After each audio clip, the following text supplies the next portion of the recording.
Let's start recording. Good morning, everyone. So, welcome to Intermediate Financial Accounting class. আমরা due to the inconvenience, we are taking class through online. So, hopefully Saturday দেখা হবে আপনাদের সাথে. So, before starting, please let me know আপনারা আমার audio ঠিক মতো শুনতে পাচ্ছেন কিনা and আমার প্রেজেন্টেশনটা দেখতে পাচ্ছেন কিনা. So, sound is okay and visualization is okay কিনা একটু কনফার্ম করবেন আমাকে kindly please. Yes, sir. Okay, perfect, perfecto. So let's start then. In the meantime, একটু হয়তো বা আমাদের back and forth করতে হবে due to অনেকেই still join করছেন. So we need to allow them to join. So সেই ক্ষেত্রে don't misunderstand me. Like allow me to admit them. So এটা নিয়ে আসলে complaint থাকলে I'm extremely sorry for that. So as per our last class discussion, what I actually left last class যে আমরা conceptual framework নিয়ে কথা বলছিলাম এবং কনসেপচুয়াল ফ্রেমওয়ার্কে আমার যদি ভুল না হয়ে থাকে আমরা ফার্স্টের যে চ্যাপ্টারটা ছিল কনসেপচুয়াল ফ্রেমওয়ার্কের অবজেক্টিভ অব ফাইন্যান্সিয়াল রিপোর্টিং এইটা নিয়ে আমরা কথা বলেছিলাম আপনাদের সাথে অ্যান্ড সবগুলো চ্যাপ্টারের নাম আপনাদের অনেক সুন্দরভাবে আপনারা গত ক্লাসে আমাকে প্রেজেন্ট করেছিলেন দ্যাট ওয়াজ অ্যামেজিং অ্যান্ড একটা ছোট্ট জিনিস মোস্ট প্রবাবলি আপনারা মিস আউট করে গেছেন যেটার জন্য আসলে আমি আবার একটু রিমাইন্ডার দিচ্ছি আমি একটা আপনাদেরকে হোমওয়ার্ক দিয়েছিলাম আমার যদি ভুল না হয়ে থাকে আর একটা অ্যাসাইনমেন্টের মতো দিয়েছিলাম দ্যাট ওয়াজ আপনারা আমাকে এলিমেন্টস অফ ফাইন্যান্সিয়াল স্টেটমেন্ট এই যে এই asset liability equity income expenses এগুলা আমাকে সুন্দর করে লিখে ইমেল অথবা হোয়াটসঅ্যাপে দেওয়ার কথা ছিল ইন্ডিভিজুয়ালি বাট আমি এখনো কারো থেকে পাইনি এবং আমার যতটুকু মনে পড়ে আজকের ক্লাসের আগে আমি বলেছিলাম এটা যেন আমাকে সাবমিট করা হয় স্যার এটা হচ্ছে আপনি একটা আলাদা কপিতে লিখে আপনার কাছে নিয়ে আসতে বলছিলেন যেন আপনি ও বাসায় নিয়ে ও যেতে সরি পারেন। মানে যারাই করেন I am sorry I thought যে আমি ওয়ার্ডের কথা বলেছিলাম কিনা ওকে তাহলে এটা আমি স্যাটারডেতে নিচ্ছি so that's fine for us তাহলে আমরা যেটা করব আজকে আমরা এই চ্যাপ্টার গুলো একটা ওভারভিউ আপনাদেরকে দিব এন্ড যেহেতু আপনারা অলরেডি করে আসছেন অল অনেকেরই আনসার করা ছিল অ্যাসাইনমেন্টের মতো করে রেখেছেন so what we gonna do যে আমরা আসলে ক্রস চেক করতে পারি আমাদের কনসেপ্টটা ঠিক আছে কিনা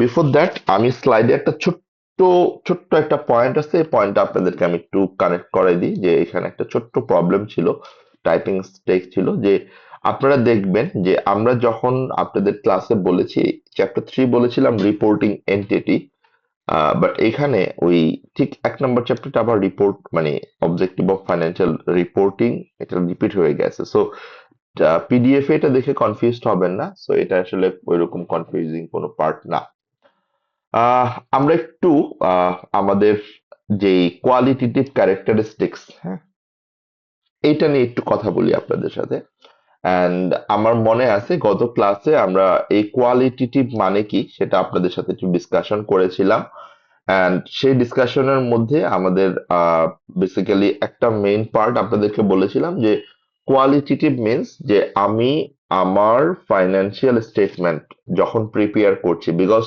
আলটিমেটলি আমরা যে কাজটা করছি that is for aiming to prepare financial statements আমরা ফাইন্যান্সিয়াল স্টেটমেন্টসটা প্রিপেয়ার করব সেই ফাইন্যান্সিয়াল স্টেটমেন্ট প্রিপেয়ার করার জন্যই আমরা এই কোর্সের কন্টেন্ট গুলো নিয়ে কথা বলছি অ্যান্ড ফাইন্যান্সিয়াল স্টেটমেন্টটা যখন আমি প্রিপেয়ার করব সেই ফাইন্যান্সিয়াল স্টেটমেন্টটা ট্রু অ্যান্ড ফেয়ার কিনা এই ফাইন্যান্সিয়াল স্টেটমেন্টটা আমার ফেইথফুল কিনা এই ক্যারেক্টারিস্টিক্স গুলো চেক করাটাই হচ্ছে আমার qualitative characteristics of financial information এবং আপনাদের এক্সামে এই টপিক থেকে থিওরিটিক্যাল কোয়েশ্চেন আসবে এটা কুইজেও থাকবে এটা মিডেও থাকে থাকবে সো সেই ক্ষেত্রে যতগুলো চ্যাপ্টার আপনি পড়েছেন তার মধ্যে এই চ্যাপ্টারটা specifically is very important chapter 2টা qualitative characteristics of financial information even though chapter 4টা এলিমেন্টস অফ ফাইন্যান্সিয়াল স্টেটমেন্ট যেটা আপনাদেরকে আমি হোমওয়ার্ক আকারে দিয়েছি সো এই জন্য এই জায়গাটা একটু কনসেন্ট্রেশনটা ঠিক রাখতে হবে এবং কোথাও কোনো প্রবলেম মনে হলে আমাকে বলতে হবে যে আমি স্যার এই জায়গাটা তার একটু কনফিউশন রয়ে গেছে সো আমরা ফান্ডামেন্টাল কোয়ালিটিভ ক্যারেক্টারিস্টিক্স এ যাব, বাট তার আগে আমাকে একটু কাইন্ডলি যারা জয়েন করেছেন এখান থেকে একটু বলবেন যে আমরা গত ক্লাসে কোয়ালিটেটিভ ক্যারেক্টারিস্টিক্স গুলোর যে ক্লাসিফিকেশন করেছিলাম, কি কি ক্লাসিফিকেশন ছিল, মানে আমার কোয়ালিটেটিভ ক্যারেক্টারিস্টিক্স কয় ধরনের, দেন আমার ফান্ডামেন্টাল কয়টা, ইনহ্যান্সিং কয়টা, এটা আমাকে একটু বলতে পারবেন এনিওয়ান, মানে just before starting the thing. Sir sir primary বা কোয়ালিটেটিভ ফান্ডামেন্টাল হচ্ছে দুইটা, রেলিভেন্ট আর হচ্ছে ফেইথফুল প্রেজেন্টেশন। আর ওকে। সেকেন্ডারি বা এনহ্যান্সিং হচ্ছে চার ধরনের: কম্পারেবিলিটি বা হচ্ছে কনসিস্টেন্সি, হুম। ভেরিফিয়েবিলিটি, হুম। টাইমলিনেস আর হচ্ছে আন্ডারস্ট্যান্ডেবিলিটি। ওকে, পারফেক্ট। তাহলে আমরা যদি দেখি ঠিক এই জিনিসটি আমরা আজকে ডিসক্রাইব করব। মোস্তাফিজ আই থিঙ্ক বলতে পারতো। মোস্তাফিজ আপনি একটু বলেন কাইন্ডলি, আমি আপনার থেকে একটু জেনে নিই যে আপনার। স্যার এটা বলতেছিলাম স্যার, হ্যাঁ সমস্যা নেই বলেন, স্যার। আপনি আবারও বলেন, সমস্যা নেই, বাকিরা শুনি। তো স্যার কোয়ালিটি। প্রাইমারি বা হ্যাঁ হ্যাঁ স্যার। বলেন। স্যার প্রাইমারি বা ফান্ডামেন্টাল হচ্ছে দুই প্রকার, একটা হচ্ছে রিলেভেন্ট আর হলো ফেইথফুল প্রেজেন্টেশন। হুম। আর ইনহ্যান্সিং হচ্ছে চার প্রকার: কম্পারেটিভলি, ভেরিফাইবিলিটি, টাইমলেস আর instability. Okay, perfect, perfect. So I think আমরা আমাদের কোয়ালিটেটিভ ক্যারেক্টারিস্টিক্স কি এবং কোয়ালিটেটিভ ক্যারেক্টারিস্টিক্স গুলোর নামগুলো কি সেটা আমরা ক্লিয়ার, এবং এক্সামে যদি আসে যে ব্রিফলি এক্সপ্লেইন কোয়ালিটেটিভ ক্যারেক্টারিস্টিক্স, আপনি অ্যাটলিস্ট নামগুলো লিখে একটা দুইটা লাইন লিখতেই পারবেন। সো দ্যাট ইজ, মানে I think that we can expect from you guys. So great job. আমরা চলে যাই এক্সপ্লেনেশনে, যে কোয়ালিটেটিভ ক্যারেক্টারিস্টিক্স দুইটা যেটা বলেছেন আপনারা, একটা হচ্ছে ফান্ডামেন্টাল কোয়ালিটেটিভ ক্যারেক্টারিস্টিক্স আর একটা হচ্ছে এনহ্যান্সিং কোয়ালিটেটিভ ক্যারেক্টারিস্টিক্স। ফান্ডামেন্টালকে আমরা অনেক সময় এটা প্রাইমারি কোয়ালিটেটিভ ক্যারেক্টারিস্টিক্স বলি, প্রাইমারি। আর এনহ্যান্সিংটাকে অনেকেই আমরা অনেক সময় অনেক জায়গায় এটাকে সেকেন্ডারি কোয়ালিটেটিভ ক্যারেক্টারিস্টিক্স বলি। বাট এই যে fundamental, what do you mean by fundamental, আমরা ফান্ডামেন্টাল বলতে আসলে কি বুঝি? যেমন আপনি ঠান্ডা মাথায় চিন্তা করবেন যে যে কোনো একটা বিল্ডিং করতে গেলে you have to ensure the fundamental structure, the fundamental quality of that building, right? Same goes for our financial statement as well. Fundamental means unavoidable, মানে যেটা আপনার আলটিমেটলি কোনোভাবেই ইগনোর করতে পারবেন না। You have to maintain minimum, bare minimum. You have to ensure যে আপনার এই কোয়ালিটেটিভ ক্যারেক্টারিস্টিক্সটা অবশ্যই থাকতে হবে। ওকে, যদি এই কোয়ালিটেটিভ ক্যারেক্টারিস্টিক্সটা না থাকে, প্লিজ ট্রাই টু আন্ডারস্ট্যান্ড, যদি এই কোয়ালিটেটিভ ক্যারেক্টারিস্টিক্সটা না থাকে, তাহলে আপনি যেই পারপাসে ফাইন্যান্সিয়াল স্টেটমেন্টটা প্রিপেয়ার করছেন সেটা ইউজফুল হবে না। তার মানে কোয়ালিটেটিভ ক্যারেক্টারিস্টিক্স এর মধ্যে the most important part is fundamental. এনহান্সিংটাও important, but fundamental is a must qualitative characteristics that you need to ensure to make financial statement useful. তার মানে কথাটা খুব সিম্পল, যে ফান্ডামেন্টাল কোয়ালিটেটিভ ক্যারেক্টারিস্টিক্স যদি না থাকে, আপনি যেই কারণে ফাইন্যান্সিয়াল স্টেটমেন্টটা বানাচ্ছেন, কেন বানাচ্ছেন? সো দ্যাট ইউজাররা তাদের ইকোনমিক ডিসিশন নিতে পারে।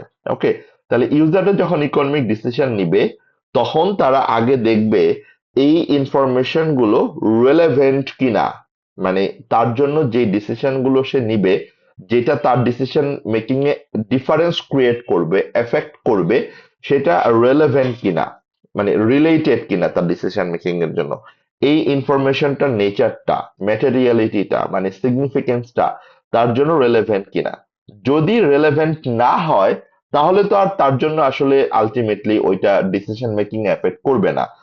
তার মানে যদি কোনো রেলেভেন্ট ইনফরমেশন হয়, you have to make sure যে ওই রেলেভেন্ট ইনফরমেশনটা যেন কারেক্টলি ইনক্লুড করা হয় properly. So that is called relevancy. Relevance মানে হচ্ছে আপনার ডিসিশন মেকিং এর জন্য, ইউজারদের ডিসিশন মেকিং এর জন্য যেই ইনফরমেশন গুলো রিলেটেড, সেই ইনফরমেশন গুলো অবশ্যই ফাইন্যান্সিয়াল স্টেটমেন্টে ইনক্লুড করা থাকতে হবে। এটাকে আমরা বলছি relevancy, relevance that is related to take economic decision by stakeholders or users. তার মানে আপনি যখন ফাইন্যান্সিয়াল স্টেটমেন্ট প্রিপেয়ার করবেন, তখন অবশ্যই আপনাকে রেলেভেন্ট ইনফরমেশন গুলো ইনক্লুড করতে হবে, যেটা রেলেভেন্ট না সেটা আপনি ইনক্লুড না করলেও প্রবলেম নাই, অর ইনক্লুড করবেন না। That is call relevancy. Okay, that is simple thing. তার মানে এক কথায় যদি বলি, আমার রেলেভেন্স বলতে আমরা যেটা বুঝি যে রিলেটেড। তার মানে আপনি যখন ফাইন্যান্সিয়াল স্টেটমেন্ট প্রিপেয়ার করবেন, you have to keep in mind আপনি এটা কার জন্য বানাচ্ছেন, ইউজারদের জন্য বানাচ্ছেন। অ্যান্ড ইউজাররা সেটা অবশ্যই যদি রেলেভেন্ট ইনফরমেশন হয় তাহলে সেটার উপর বেস করেই তারা ডিসিশন গুলো নিবে। And you have to make sure যে রেলেভেন্ট অল ইনফরমেশন গুলো আপনি প্রপারলি ডিপ্লয় করেন টু প্রিপেয়ার, প্রপারলি ইমপ্লিমেন্ট করেন, প্রপারলি আপনি ইনপুটটা দেন ফাইন্যান্সিয়াল স্টেটমেন্টে। That is call relevance. এটার জন্য আপনার নেচারটাও দেখতে হবে রেলেভেন্স কিনা, ম্যাটেরিয়ালিটিটাও দেখতে হবে যে আলটিমেটলি এটা সিগনিফিকেন্ট কিনা। ম্যাটেরিয়ালিটি বলতে আমরা বুঝি যে এটা সিগনিফিকেন্ট কিনা, যে এই ইনফরমেশনটা কোনোভাবে আপনার, যেমন অনেকের জন্য হয়তো বা 1 লাখ টাকা সিগনিফিকেন্ট, মানে ইম্পর্টেন্ট, আবার অনেকের জন্য হয়তো বা 1 লাখ টাকা সিগনিফিকেন্ট না। সো এই ম্যাটেরিয়ালিটিটা, এই সিগনিফিকেন্সটাও বোঝা, যেটা কোম্পানি টু কোম্পানি ভ্যারি করে, company industry to industry vary করে। So number one fundamental characteristics is relevance, that's so simple. And number two is faithful information. এই যে faithful information, what do you mean by faithful? আমরা faithful বলতে কি বুঝি? এটাকে আমরা অনেক সময় রিলায়েবলও বলি। রিলায়েবল, ইট মিনস যে ইনফরমেশনটা আপনি দিচ্ছেন, যে ইনফরমেশনটা আপনি প্রেজেন্ট করছেন, সেই ইনফরমেশনটার উপর বিশ্বাস করতে পারে কিনা ইউজাররা, স্টেক হোল্ডাররা, ফেইথ রাখতে পারে কিনা। ওকে, তার মানে that is called faithful information. তার মানে it's so simple, information should be free from error, কারণ এখানে কোনো ভুল থাকা যাবে না। বাট আমি এখানে একটু যাওয়ার আগে আপনাদেরকে সিম্পল ভাবে একটু বোঝানোর জন্য ট্রাই করি যে ফেইথফুল বলতে আমরা কি বুঝি। যেমন আমি যদি আপনাকে এমন কোনো ইনফরমেশন দেই যেই ইনফরমেশনটার মধ্যে ভুল আছে, এরর আছে, তাহলে কি আপনি সেই ইনফরমেশনটা বিলিভ করবেন? ডু ইউ বিলিভ দ্যাট না স্যার। ইনফরমেশন? যদি ইনফরমেশনটা ইনকমপ্লিট হয় তাহলে কি আপনি বিলিভ করবেন? ইনকমপ্লিট ইনফরমেশন যদি আমি দেই, না। এবং ইনফরমেশনটা যদি বায়াস হয় তাহলে কি আপনি বিলিভ করবেন? তাও বিলিভ করবেন না। তার মানে এই যে রিলায়েবিলিটি, ফেইথফুল, ইট মিনস আপনি যখন ফাইন্যান্সিয়াল স্টেটমেন্ট প্রিপেয়ার করবেন, তার মানে একটু লিখে রাখেন, ফেইথফুল হওয়ার জন্য 3টা কোয়ালিটি লাগে, 3টা ক্যারেক্টারিস্টিক্স লাগে to become information faithful, true and fair. Number one, it has to B free from error. তার মানে এখানে কোনো এরর অথবা মিস স্টেটমেন্ট থাকা যাবে না। Number two, it has to be complete. তার মানে এটা অবশ্যই অবশ্যই কমপ্লিট হতে হবে। ইনকমপ্লিট কোন ইনফরমেশনকে, নাম্বার ওয়ান হচ্ছে স্যার এক ফ্রি নম্বরটা ফ্রম, কি বলেন? Error or miss statement. আমি লিখে দিই আপনাদের জন্য, কোনো সমস্যা নাই। তার মানে আমরা এখন আসছি কোথায়? আমরা আসছি হচ্ছে এখন ফেইথফুল প্রেজেন্টেশন। কোয়ালিটেটিভে।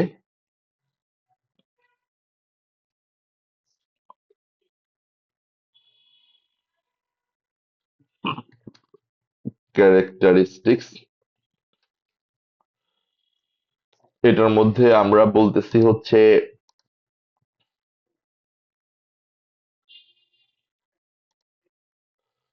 একটা হচ্ছে ফান্ডামেন্টাল, আরেকটা হচ্ছে এনহ্যান্সিং। সো ফান্ডামেন্টাল আমরা দুইটা জানি,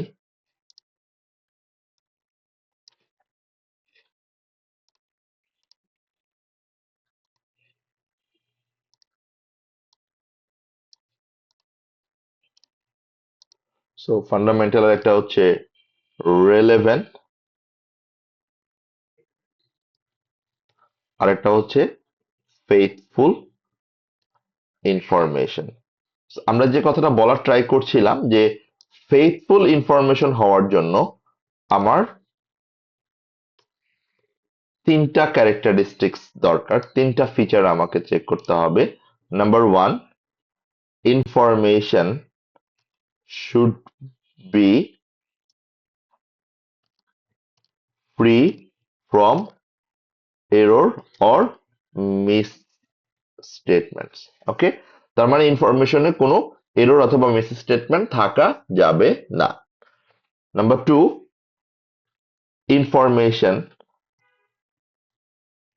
should be complete, right? Information অবশ্যই কমপ্লিট হইতে হবে, right?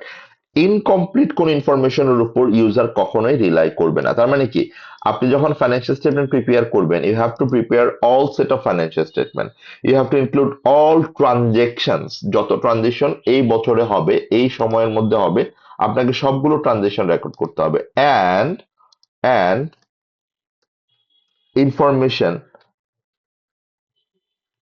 Should be free from bias. তার মানে এখানে ইনফরমেশনটা নিউট্রাল হইতে হবে। তার মানে বায়াস কোন ইনফরমেশন আপনি যদি কাউকে প্রোভাইড করেন, সেটা কখনোই ইউজারদের জন্য, স্টেক হোল্ডারদের জন্য রেলেভেন্ট হবে না, রাইট? তার মানে আমি যে কথাগুলো বলছিলাম এখানে কিন্তু সেটাই সামারি আকারে বলা আছে, যে রেলেভেন্ট মিনস যেগুলো related information need to include, and not only relevance, আমাকে ফেথফুল কিনা সেটাও চেক করতে হবে। অ্যান্ড ফেথফুল চেক করার জন্য আমরা তিনটা ফিচার দেখব, যে ইনফরমেশনটা কি এরর আছে কিনা, যদি ইনফরমেশন এরর থাকে সেটা ফেথফুল না। ইনফরমেশনটা কমপ্লিট কিনা, যদি ইনফরমেশন ইনকমপ্লিট থাকে সেটা আমার ফেথফুল না। ইনফরমেশনটা আমার বায়াস কিনা, যদি ইনফরমেশন বায়াস থাকে অফকোর্স সেটার উপর আমি রিলাই করব না। তার মানে ইনফরমেশন শুড বি নিউট্রাল, এটাতে কোনো বায়াসনেস থাকা যাবে না। অ্যান্ড আমরা যে কথাটা বলেছিলাম ফার্স্টেই, যে to become the financial statement useful, the fundamental characteristics must be available in the financial statements, right? তার মানে এটা আমার ইউজফুলনেস এর সাথে রিলেটেড, এটা আমার ইউজফুল কিনা সেইটা ডিসাইড করবে, রাইট? তার মানে এটা আমার ইউজফুলনেস কে এনশিওর করবে, এটা ইউজফুল আর ইউজফুল না। তার মানে আমি যদি সিম্পল ভাবে আপনাকে বলি, যদি কোনো ফাইন্যান্সিয়াল স্টেটমেন্ট প্রিপেয়ার করার সময় আপনি দেখেন যে ফান্ডামেন্টাল কোয়ালিটেটিভ ক্যারেক্টারিস্টিক্স গুলো আপনার ফাইন্যান্সিয়াল স্টেটমেন্টে নাই, তার মানে কি এটা ইউজফুল না, মানে কি এটার উপর বেস করে ইউজাররা ডিসিশনই নিতে পারবে না। তাহলে এটাকে আমরা এনশিওর করব যে এটা ইউজফুলনেস এর উপর বেস করে, যেটা ইউজফুল অর নট। যদি ফান্ডামেন্টাল কোয়ালিটেটিভ ক্যারেক্টারিস্টিক্স থাকে তাহলে ইউজফুল, আর যদি ফান্ডামেন্টাল কোয়ালিটেটিভ ক্যারেক্টারিস্টিক্স না থাকে তাহলে ইউজফুল না। অ্যান্ড কি কি ক্যারেক্টারিস্টিক্স, এটা কি রেলেভেন্ট কিনা, এটা কি ফেথফুল কিনা। am I clear to you guys? আমরা কি ক্লিয়ার করতে পারছি যে আসলে what is fundamental qualitative characteristics and what is the purpose of fundamental qualitative characteristics? কারো কনফিউশন থাকলে আমাকে স্যার বলতে পারো। স্যার ফান্ডামেন্টাল ইনফরমেশন, স্যার এটা পরীক্ষার মধ্যে স্যার আমরা এই তিনটা মানে বৈশিষ্ট্য লিখে দেবো না স্যার, এটা আবার ব্যাখ্যা করতে হবে? আপনি যখন ব্রিফলি এক্সপ্লেন করবেন তখন রেলেভেন্টের মধ্যে এই যে আপনি এখানে শিটে দেখবেন সুন্দর করে লেখা আছে, এইভাবে লিখে দিলেই আই থিংক হবে। একটু এই যে ঠিক এভাবে লিখলে হবে। ওকে, ওই তিনটা পয়েন্ট কি স্যার আমাদের বোঝার জন্য? তিনটা পয়েন্ট বোঝার জন্য ইভেন এখানেও ওই তিনটা পয়েন্টই আছে।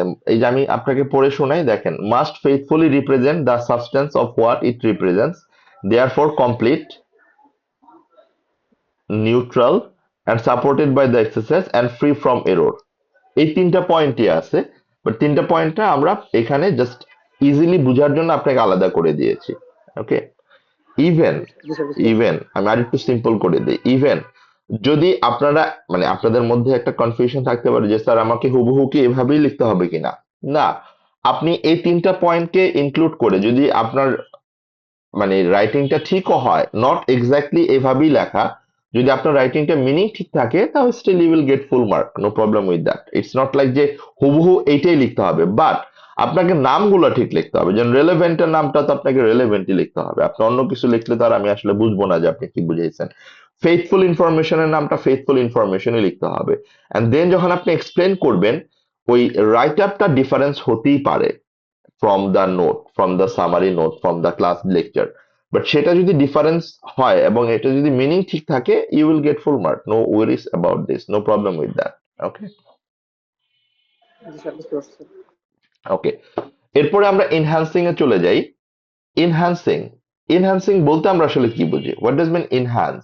এনহ্যান্সিং বলতে আমরা যেটা বুঝি যে ইট enhances the qualitative characteristics of fundamental character. মানে হচ্ছে আমার যে ফান্ডামেন্টাল ক্যারেক্টার গুলো ছিল, এই ফান্ডামেন্টাল ক্যারেক্টার গুলাকে, ফান্ডামেন্টাল কোয়ালিটি গুলাকে আরেকটু এনহ্যান্স করাটাই হচ্ছে আমার এনহ্যান্সিং কোয়ালিটেটিভ ক্যারেক্টারিস্টিক্স এর কাজ। তার মানে এটা কি করে? ইট enhances the usefulness of financial statement। তার মানে এই যে ক্যারেক্টারিস্টিক্স গুলো আছে, এই ক্যারেক্টারিস্টিক্স গুলো আমার ফাইন্যান্সিয়াল স্টেটমেন্টের ইউজফুলনেসটাকে আরো এনহান্স করে, আরো এক্সটেন্ড করে, আরো বর্ধিত করে, আরো বেটার করে। তার মানে আমরা যদি মেইন ডিফারেন্সটা দেখি, খেয়াল করে দেখেন, তার মানে ফান্ডামেন্টাল কোয়ালিটেটিভ ক্যারেক্টারিস্টিক্স হচ্ছে যেটা আমার ফাইন্যান্সিয়াল স্টেটমেন্টের ইউজফুলনেসটাকে এনশিওর করে, যেটা ইউজফুল কিনা।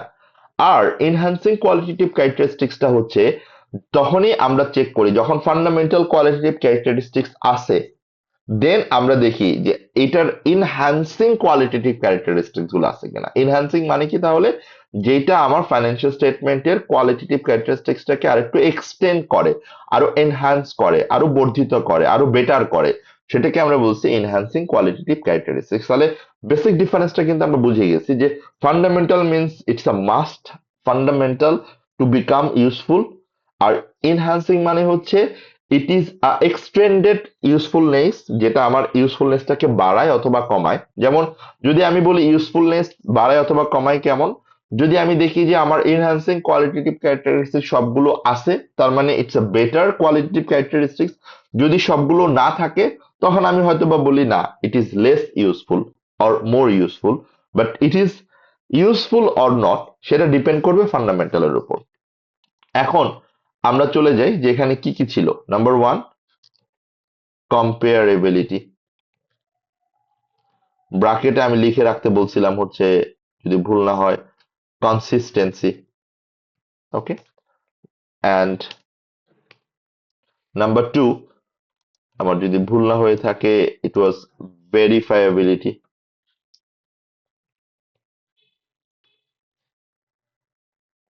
Number three was timeliness, and number four was understandability. Okay, so that was the four qualitative characteristics that enhances our usefulness, but that is called enhancing qualitative characteristics. Okay, তাহলে একটা একটা করে যদি আমরা দেখি, ফার্স্টে যদি আমরা দেখি comparability. What does mean comparability? Comparability আমরা যদি বুঝতে চাই, এটা বোঝার জন্য আমাকে একটু দেখতে হবে যে ফাইন্যান্সিয়াল স্টেটমেন্টটা আসলে কিরকম ভাবে আমরা প্রিপেয়ার করি। আমি একটা বেসিক ফাইন্যান্সিয়াল স্টেটমেন্ট আপনাদেরকে দেখাই, তাহলে হয়তো বা আপনাদের জন্য ইজি হবে জিনিসটা আরেকটু রিলেট করতে।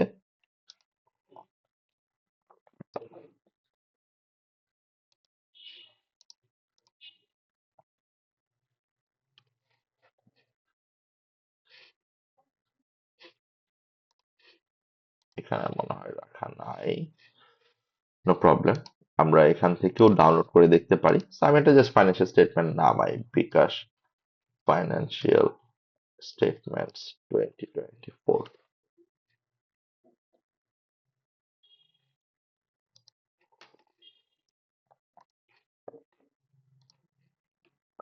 আপনারা আই থিঙ্ক দেখতে পাচ্ছেন আমার স্ক্রিনে।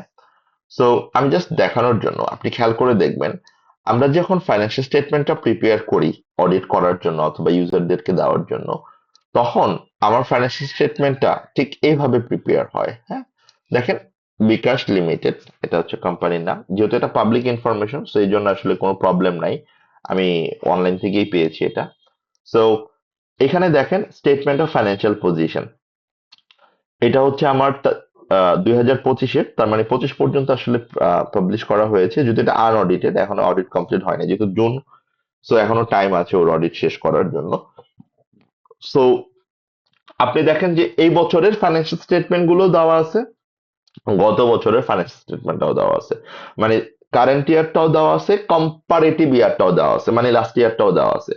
নাও কম্পারেবিলিটি বলতে আমরা বুঝাচ্ছি এই যে আপনার প্রপার্টি প্ল্যান্ট এন্ড ইকুইপমেন্ট গত বছর কি ছিল, এই বছর কেমন হয়েছে, কতটুকু বাড়ছে আর কতটুকু কমছে, এটার মধ্যে কম্পেয়ার করা। তার মানে কম্পেয়ার করার জন্য অবশ্যই অবশ্যই আপনার 24 এর ফাইন্যান্সিয়াল স্টেটমেন্টটা এবং 25 এর ফাইন্যান্সিয়াল স্টেটমেন্টটা আপনাকে অবশ্যই অ্যাভেলেবেল থাকতে হবে। ঠিক এভাবে আপনি কম্পেয়ারটা করবেন।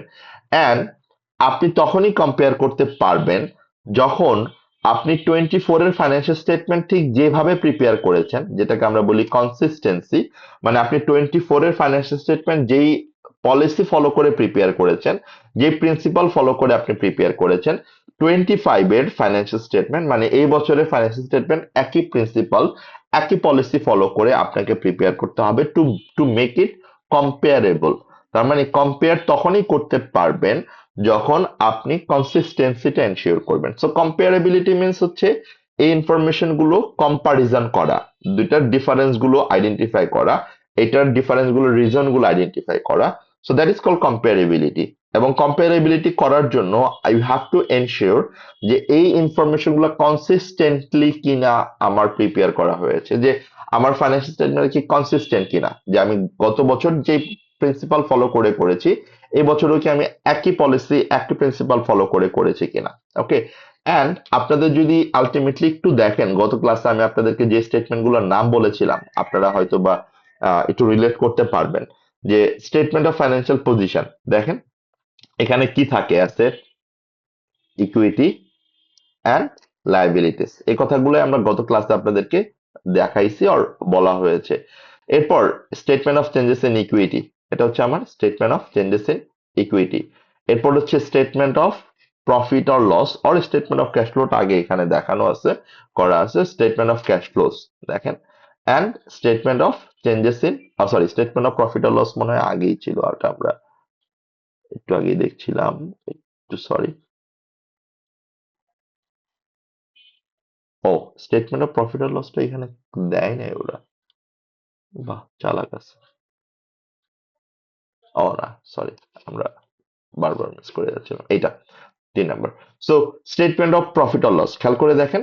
সো তার মানে আমরা যে নামগুলো আপনাদেরকে বলেছিলাম এটা কিন্তু এক্স্যাক্টলি আমার যেটা কারেন্ট স্ট্যান্ডার্ড অনুযায়ী নামগুলো। সো এই নামগুলো আমরা আসলে এখন ইউজ করব টু প্রিপেয়ার ফাইন্যান্সিয়াল স্টেটমেন্টস।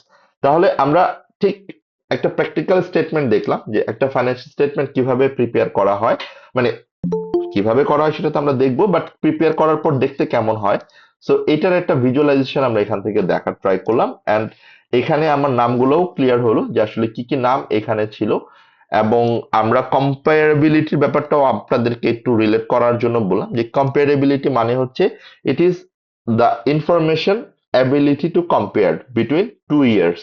মানে এটা গত বছরের সাথে আপনি কম্পেয়ার করলেন, অথবা এই বছরের অন্য এন্টিটির সাথেও আপনি কম্পেয়ার করতে পারেন, যেমন বিকাশের ফাইন্যান্সিয়ালের সাথে আপনি নগদের ফাইন্যান্সিয়ালসটা কম্পেয়ার করতে পারেন। তখনই কম্পেয়ার করতে পারবেন যখন বিকাশ যেই স্ট্যান্ডার্ড ফলো করে, মানে যেই আইএফআরএস ফলো করে যদি প্রিপেয়ার করে, এবং নগদও যদি এটা আইএফআরএস ফলো করে প্রিপেয়ার করে। এই জন্য আপনি দেখবেন প্রত্যেকটা কান্ট্রিতে স্ট্যান্ডার্ড গুলো একই সিমিলার স্ট্যান্ডার্ড সবার জন্য ফলো করাটা ইম্পোজ করা হয়। যেমন বাংলাদেশেও এখন সেম, বাংলাদেশেও এখন যারা ফাইন্যান্সিয়াল স্টেটমেন্ট প্রিপেয়ার করে সবাই কিন্তু আইএফআরএস ফলো করেই স্টেটমেন্ট গুলো প্রিপেয়ার করে, যেটা আগে বিএএস বিএফআরএস ছিল। সেই জিনিসগুলো একটু জাস্ট জানা, it's additional information accounting finance ওয়ার্ল্ডে কাজ করার জন্য এটা আসলে দরকার হয় অনেক সময়। তাহলে আমরা কম্পারেবিলিটি দেখলাম। নাম্বার 2, ভেরিফায়াবিলিটি। ভেরিফাইড মানে কি আমাকে যদি কেউ একটু বলেন, what do you mean by verified? Verified,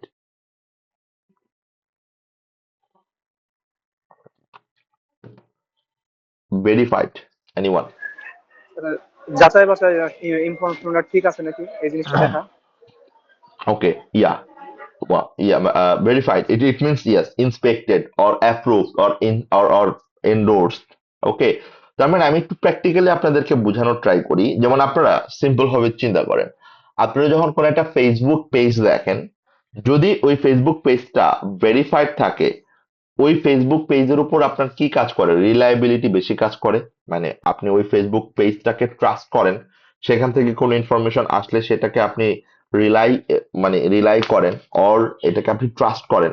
so similar like আমাদের ফাইন্যান্সিয়াল ট্রানজেকশন গুলোর ক্ষেত্রেও আপনি যখন কোন একটা ট্রানজেকশন রেকর্ড করছেন, এই ট্রানজেকশনটা যদি আপনার ফাইন্যান্সিয়াল স্টেটমেন্টে ইনক্লুড করার আগে, এটা রেকর্ড করার আগে যদি এটাকে কেউ রিভিউ করে, ইন্সপেক্ট করে, ভেরিফাই করে দেয়, তাহলে সেই ইনফরমেশনটা মোর রিলায়েবল। তার মানে আমি যদি প্র্যাকটিক্যাল বলি, সে আমি কোন একটা ট্রানজেকশন রেকর্ড করব, রেকর্ড করার আগে ফাহাদকে আমার এটা রিভিউ করাইতে হবে, অ্যাপ্রুভাল নিতে হবে। Once Fahad approves it, reviews it, verified it, তখনই আমি এই ইনফরমেশনটা ফাইন্যান্সিয়াল স্টেটমেন্টে ইনক্লুড করতে পারবো। That is called verifiability. তার মানে information should be ability or information should be verified, এবং verified means it should be checked, it should be endorsed by any senior personal. মানে আপনার কোম্পানির যারা সিনিয়র এমপ্লয়ি আছে তারা অবশ্যই সেটাকে ভেরিফাইড করবে, and then you will record it on financial statement. That's better and that's more reliable. তার মানে ভেরিফায়াবিলিটি, খেয়াল করে দেখেন, ভেরিফায়াবিলিটিটা এটা আপনার ফাইন্যান্সিয়াল স্টেটমেন্টের ফেথফুল ইনফরমেশনটাকে আরো এনহান্স করে, আরো এনশিওর করে। ওকে, নাম্বার 3 টাইমলিনেস, নাম্বার 4 আন্ডারস্ট্যান্ডেবিলিটি। এই দুটো জিনিস আসলে আলাদা করে এভাবে ডিসকাশনের খুব একটা জায়গা নাই, কেননা টাইমলিনেস মানে আপনারা বুঝেন, যেমন আপনারা সবাই কম বেশি জানেন যে ফাইন্যান্সিয়াল স্টেটমেন্ট প্রিপেয়ার করার একটা নির্দিষ্ট সময় থাকে, একটা ডিউ টাইম থাকে, যে সেই টাইমের মধ্যে আপনাকে প্রিপেয়ার করতে হবে। এটা ডিপেন্ড করবে আপনার রিপোর্টিং ডেট কবে। যেমন রিপোর্টিং ডেট বলতে আমরা যেটা বুঝি, ফাইন্যান্সিয়াল স্টেটমেন্ট প্রিপেয়ার করার, প্রত্যেকটা ফাইন্যান্সিয়াল স্টেটমেন্ট প্রিপেয়ার করার আগে ওই কোম্পানির রিপোর্টিং ডেট কবে, আমি কোন বছরের জন্য প্রিপেয়ার করতেছি, সেটা ইজ ভেরি ইম্পর্টেন্ট। খেয়াল করে দেখেন ওর রিপোর্টিং ডেট কবে। বিকাশের রিপোর্টিং ডেট কিন্তু জুলাই টু জুন, মানে ওর শুরু হয় জুলাইতে এবং শেষ হয় জুনের 30 তারিখে। তার মানে এদের রিপোর্টিং ডেট হচ্ছে জুলাই টু জুন। বাংলাদেশের মোস্ট অফ দ্য কোম্পানির ফাইন্যান্সিয়াল স্টেটমেন্ট প্রিপেয়ার করা হয় জুলাই টু জুন। তার মানে জুনে যখন সে প্রিপেয়ার করে, এই জুনের 30 তারিখ থেকে there is a fixed timeline, তার মধ্যে এটা অবশ্যই তাকে স্টেটমেন্ট প্রিপেয়ার করে স্টেটমেন্টটাকে অডিট করাইতে হবে, এন্ড দেন ট্যাক্স রিটার্নের জন্য দিতে হবে, দেন এটা আরজিএসসি তে সাবমিট করতে হবে। So there is a fixed timeline, যেমন আপনাকে ওই সময়ের মধ্যেই এই ফাইন্যান্সিয়াল স্টেটমেন্টটা কমপ্লিট করে অডিট করাইতে হবে। So that is called timeliness. এখন আপনি যদি আপনার ফাইন্যান্সিয়াল স্টেটমেন্ট টাইমলি প্রিপেয়ার না করেন, আপনি যদি ওই সময়ের মধ্যে ওইটা কমপ্লিট না করে রাখেন, তাহলে টাইমলি অডিট করানো পসিবল হবে না, টাইমলি রিটার্ন ফাইল করা পসিবল হবে না, এন্ড সেই ক্ষেত্রে আপনার যারা ইউজার আছে তারাও তাদের ডিসিশন গুলো টাইমলি বেসিসে নিতে পারবে না। So that is called timeliness. খেয়াল করে দেখেন 30 জুন 2025 ফাইন্যান্সিয়াল স্টেটমেন্ট তাদের অডিট করার জন্য, আমি যদি বাংলাদেশে বলি, এখনো পর্যন্ত এটা তার এজিএম, মানে যেটা আমরা আরজিএসসি ডেট বলি, সেটার উপর বেস করে ডিসাইড হয়। অনেক সময় এটা ট্যাক্স রিটার্নের উপর চিন্তা করেও আমরা প্রিপেয়ার করে রাখি, সো দ্যাট রিটার্নটা আমি অডিটটা শেষ করে রিটার্নটা ফাইল করতে পারি। So that is called timeliness, যে আমি আমার ইটস নট লাইক কুইকলি, মানে ইটস নট লাইক যে 30 জুন 2025 ফাইন্যান্সিয়াল স্টেটমেন্ট এটা জুলাইতেই আমাকে প্রিপেয়ার করতে হবে, জুলাই 25, নট লাইক দ্যাট। এটার জন্য আপনি সাফিসিয়েন্ট টাইম পাবেন, এন্ড এই সাফিসিয়েন্ট টাইমটা অবশ্যই আপনার ডিউ টাইমের আগেই কমপ্লিট করতে হবে। That is called timeliness. তো আমি যদি সিম্পল ভাবে বলি, timeliness means you need to prepare your financial statement in timely manner, মানে আপনার ডিউ টাইমের মধ্যে এটা শেষ করতে হবে। And number 4, understandability. It is an important thing for us as well. আপনারা একটু খেয়াল করেন, আপনারা যখন কোন একটা, যেটা গত ক্লাসে আমি বলেছিলাম আপনাদেরকে, ইটস ভেরি রেলেভেন্ট ইনফরমেশন। আপনারা যখন কোনো ডক্টরের প্রেসক্রিপশন দেখেন অর কোনো লয়ারের কোনো অ্যাডভাইস দেখেন উইথ অল লিগেল টার্মস, আপনার জন্য ডিফিকাল্ট হয় হয়তো বা বুঝাটা।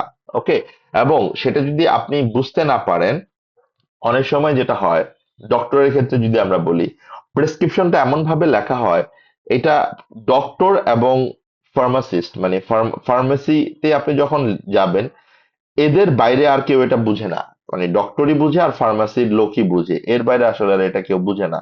So that is not understandable, that has to be understandable.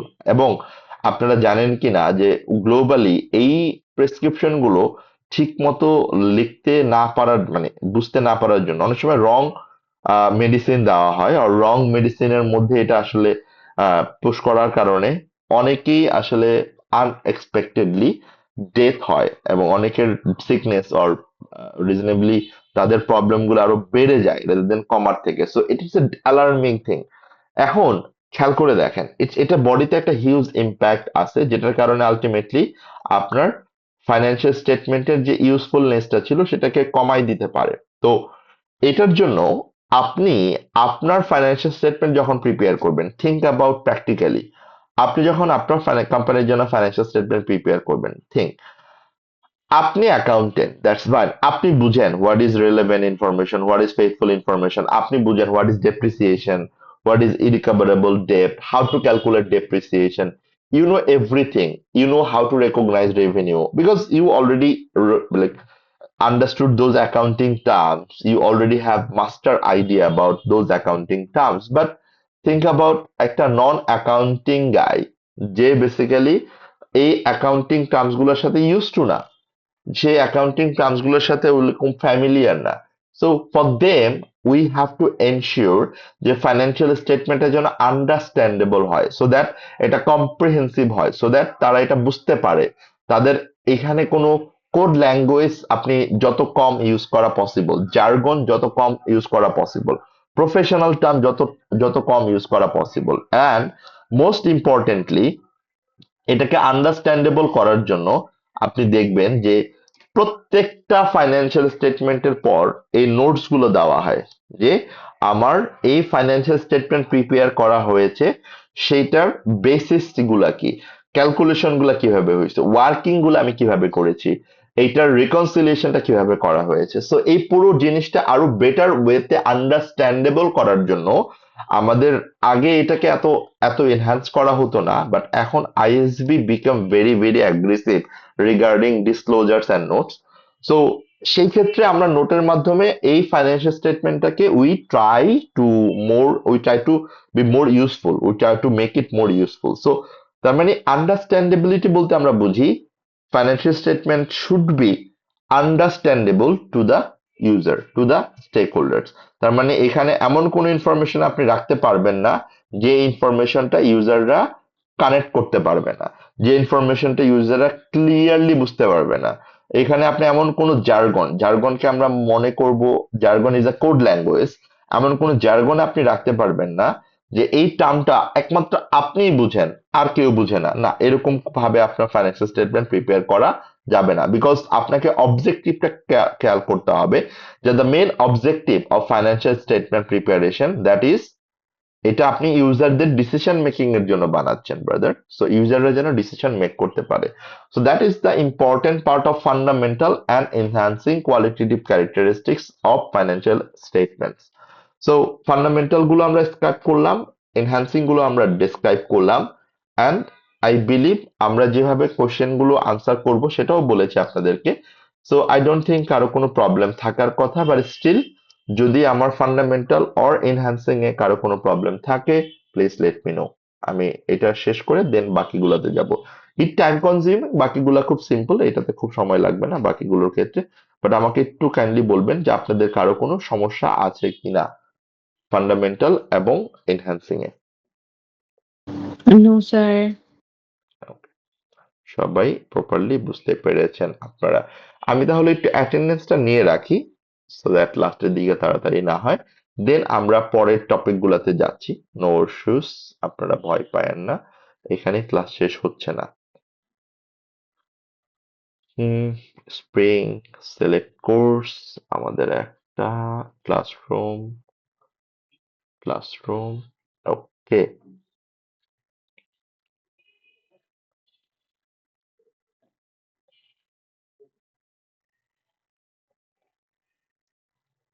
Okay, so Mustafiz আসছেন। নাম্বার আমি রোল নাম্বার আমি রোল নাম্বার বলবো, জাস্ট আমাকে ইয়েস বললেই হবে। Roll number 1, Present, sir.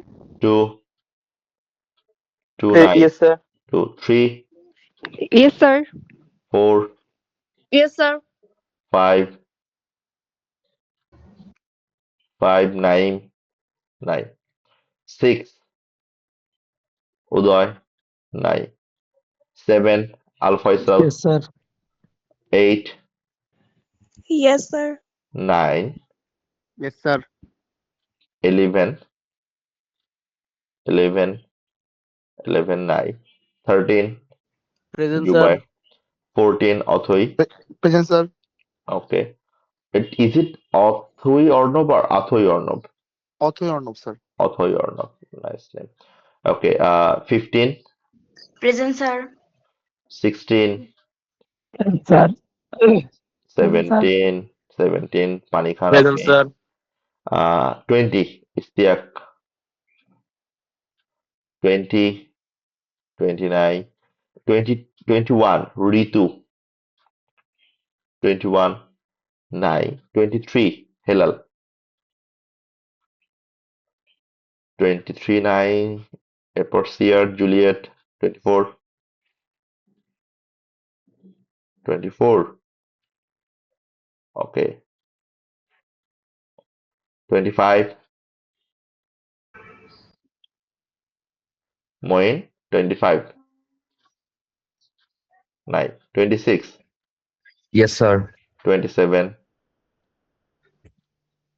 27, 9, 28, Present, sir. 29, Yes, sir. 30,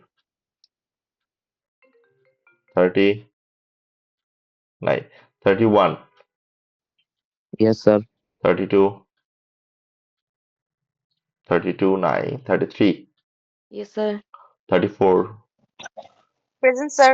35, Present, sir. 36, Present, sir. 37, Present, sir. 39, 39, 9, 40,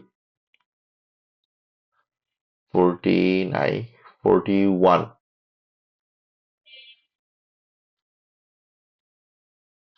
41, 9, 44, Sadia, Present, sir. 46, 46, 9, 47, Present, Isha, sir. yes.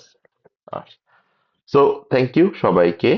And কেউ আসলে fraud করলেও লাভ নাই, কেননা রেকর্ডিং তো অলরেডি আপনারা যারা প্রেজেন্ট বলছেন তার প্রমাণ রয়েই গেছে। অ্যান্ড যদি কেউ ফ্রড করেন তাহলে উপরওয়ালার কাছে ঠেকা থাকবেন আর কি, এটার বাইরে কিছু স্যার বলার আমারটা নাই। দিচ্ছেন না স্যার? হ্যাঁ হ্যাঁ, দিছি মুস্তাফিজ আপনারটা। এটা হচ্ছে ছোটবেলায় আমরা করতাম যে কোনো কিছুতে না পারলে তখন আল্লাহর কাছে ঠেকা রেখে দিতাম। সো আপনাদেরকেও সেম করে দিলাম আর কি। So it was okay, I was just joking. So আমরা এরপরের টপিকটাতে যাই। এরপরের টপিক হচ্ছে রিপোর্টিং এন্টিটি। এটাতে আসলে নতুন করে পড়ার কিছু নাই। রিপোর্টিং এন্টিটি বলতে আমরা কার জন্য ফাইন্যান্সিয়াল স্টেটমেন্টটা বানাচ্ছি, হ্যাঁ? Reporting reporting entity. আমরা ফাইন্যান্সিয়াল স্টেটমেন্ট যার জন্য বানাচ্ছি তাকে আমরা আসলে বলছি রিপোর্টিং এন্টিটি। বেসিক্যালি আমি কাদের জন্য বানাইতে পারি, যেমন সোল প্রোপাইটর হইতে পারে আমার রিপোর্টিং এন্টিটি,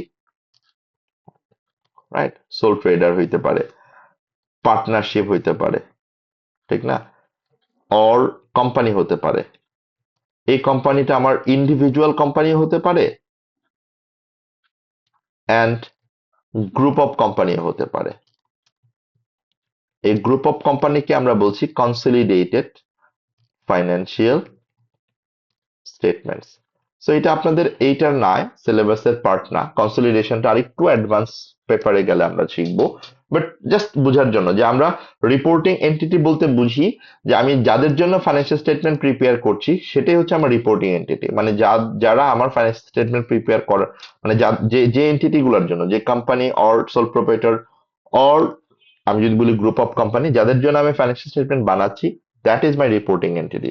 খেয়াল করে দেখেন, আমি যদি বলি এখানে রিপোর্টিং এন্টিটির নাম কি, এই যে দেখেন লেখাই থাকে রিপোর্টিং এন্টিটি। এখানে আমি যদি দেখি রিপোর্টিং এন্টিটি, আমার রিপোর্টিং এন্টিটি হচ্ছে বিকাশ লিমিটেড, তার মানে এটা কোম্পানি, রাইট? বিকাশ লিমিটেড। সো ঠিক এইভাবে আমরা রিপোর্টিং এন্টিটি মানে যার জন্য ফাইন্যান্সিয়াল স্টেটমেন্টটা বানাচ্ছি সেটা আমরা মেনশন করি দিই। এখন এটা কোম্পানি ইন্ডিভিজুয়াল, কারণ বিকাশ লিমিটেড তো একটা। And if you guys understand যে বিকাশ লিমিটেডের ইনভেস্টর কিন্তু ব্র্যাকও আছে, অন্য অন্য এন্টিটিও আছে। তো সেই ক্ষেত্রে যাদের একের বেশি কোম্পানি ওন করে, যেটাকে আমরা আসলে প্যারেন্ট সাবসিডিয়ারি রিলেশনশিপ বলি, গ্রুপ অফ কোম্পানি আসলে it is relationship between parent and subsidiary.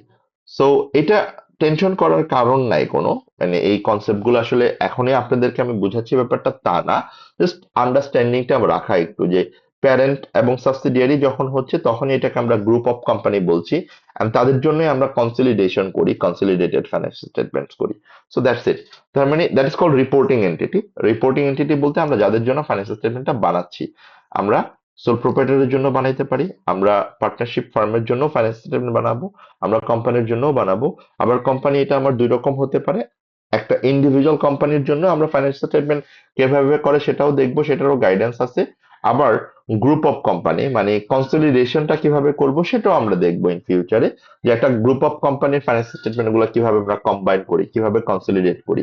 এটা আপনাদের আরেকটু অ্যাডভান্স কোর্সে গেলে হয়তো বা আমরা শিখবো। সো ঠিক ওই জায়গাটাতে আমরা এটা এক্সপ্লেন করবো ইন ডিটেলসে।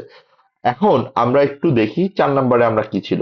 4 নম্বরটা নিয়ে ডেসক্রাইব করার আসলে আপাতত দরকার আছে বলে মনে হয় না আমার। Elements of financial statements. Okay, তাহলে আমার এলিমেন্টস গুলা কি কি ছিল আমি যদি একটা একটা করে দেখি, আপনাদের সবার ওই লাইক আন্ডারস্ট্যান্ডিংটা নিয়ে। সরি, কি কি ছিল একটু নামগুলা বলেন, এলিমেন্টস গুলো।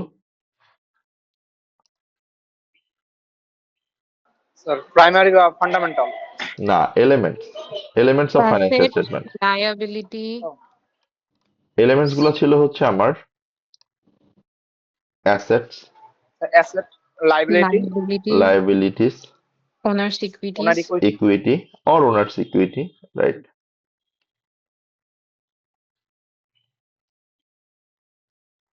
Owner's equity,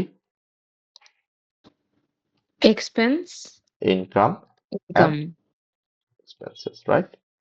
এটি হচ্ছে আমার main elements of financial statement. আপনি আপনার ফাইন্যান্সিয়াল স্টেটমেন্টে যদি ব্যাক করেন, খেয়াল করেন, আপনি যদি আপনার ফাইন্যান্সিয়াল স্টেটমেন্টে ব্যাক করেন, যেটা অলরেডি প্রিপেয়ার করা হয়েছে এখানে, আপনি দেখবেন যে এই এলিমেন্টস গুলাই আছে, অ্যাসেট, ইকুইটি, লাইবিলিটি। ওকে, এবং আপনি এটাও দেখবেন অ্যাসেট আবার দুইভাবে ক্যাটাগরাইজ করা, একটা হচ্ছে নন কারেন্ট অ্যাসেট, এই যে একটা হচ্ছে কারেন্ট অ্যাসেট। Current asset. একইভাবে আপনি যখন লাইবিলিটিতে যাবেন, এটাও দুইটা ক্যাটাগরিতে করা, একটা হচ্ছে নন কারেন্ট লাইবিলিটি, একটা কারেন্ট লাইবিলিটি। ওকে, অ্যান্ড এই যে ইকুইটি, এই ইকুইটিটা হচ্ছে আমার অ্যাসেট থেকে, আপনি জাস্ট অ্যাপারেন্টলি দেখেন অ্যাসেট থেকে লায়াবিলিটি গুলো বাদ দিলে, এই যে এই ফিগারটা যেটা আছে, এই টোটাল অ্যামাউন্ট থেকে আপনি যদি লায়াবিলিটি বাদ দেন, ওকে, এই যে লায়াবিলিটি, টোটাল লায়াবিলিটি যদি আপনি বাদ দেন, তাহলে আপনি পাবেন ওনার্স ইকুইটি, মানে ইকুইটি। তার মানে আমরা যখন স্টেটমেন্ট অফ ফাইন্যান্সিয়াল পজিশনটা প্রিপেয়ার করি, the concept or the principal behind this is accounting equation. তার মানে অ্যাকাউন্টিং ইকুয়েশন আমাকে কি বলে? অ্যাকাউন্টিং ইকুয়েশন বলে asset should be equal to equity and liability, এবং এটা যদি ম্যাচ না করে তার মানে আপনার ফাইন্যান্সিয়াল স্টেটমেন্ট ঠিক নাই। যদি ম্যাচ করে তাহলে আপনার ফাইন্যান্সিয়াল স্টেটমেন্ট প্রপারলি প্রিপেয়ার করা হয়েছে। So that is the principle of elements of financial statement related to statement of financial position. তাহলে স্টেটমেন্ট অফ ফাইন্যান্সিয়াল পজিশন আমি কি নিয়ে আসি? অ্যাসেট। তাহলে নাও নেক্সট কোশ্চেন আসবে যে অ্যাসেট কি, রাইট? অ্যাসেট কি? অ্যাসেট হচ্ছে যেটা আপনার জন্য একটা ফিউচার ইকোনমিক বেনিফিট প্রোভাইড করে। You already understood the definition, you already rode the definition. তার মানে অ্যাসেট হওয়ার জন্য আমার তিনটা ফিচার দেখতে হবে, আমাকে তিনটা ক্যারেক্টার দেখতে হবে যে অ্যাসেটের ক্যারেক্টার কি। সো আমি যদি একটু যাই অ্যাসেটের ক্যারেক্টার কি, দেখেন, number one, it is a economic resource, right? Number two, it has to be controlled by the entity, তার মানে এটার উপর আপনার কন্ট্রোল থাকতে হবে, তার মানে এটাকে আপনার কন্ট্রোলে রাখতে হবে, like it's not like legal ownership but কন্ট্রোলটা আপনার থাকতে হবে। And number three, it has to be a past event, তার মানে আমি যদি অ্যাসেটের ডেফিনেশন বলি, asset arises from past event and the entity has control over the asset, control, and that control ensures our economic resources, যেখান থেকে আমি future economic benefit পাবো। যেমন আমি যদি আপনাকে বলি সে property plant and equipment, machine আমার জন্য অ্যাসেট, বিজনেসের জন্য অ্যাসেট। কেন অ্যাসেট? বিকজ আমি এই মেশিনটাকে ইউজ করে আমার প্রোডাক্টটা প্রোডাকশন করব, যেটা প্রোডাকশন করে ইন ফিউচারে সেখানে আমি সেল করে ইনকাম আর্ন করব। That is call economic benefit, that is call economic resource, যেটা থেকে আমার ইকোনমিক বেনিফিটটা জেনারেট হবে। একইভাবে আপনি যদি আমাকে বলেন মেশিন গেল, বিল্ডিং গেল, ফার্নিচার আমার অ্যাসেট, আমি যদি বলি রিসিভেবল মাই অ্যাসেট, ক্যাশ আমার অ্যাসেট। সো এইভাবে আপনাকে চিন্তা করতে হবে যে অ্যাসেট বলতে আমরা যেটাকে বুঝি, যেই অ্যাসেট আমার ডেফিনেশন গুলো মিট করবে, আমাকে তখনই এটাকে অ্যাসেট হিসেবে রেকর্ড করতে পারবো যখন এটা ডেফিনেশনটা মিট করবে। তার মানে definition is very important to understand যে আমার অ্যাসেট কোনগুলো। অ্যান্ড দেন ক্লাসিফিকেশনটা কি? অ্যাসেটকে আমরা আবার দুইটা ক্যাটাগরিতে ভাগ করতে পারি, একটাকে আমরা বলি ফিক্সড অ্যাসেট আর নন কারেন্ট অ্যাসেট।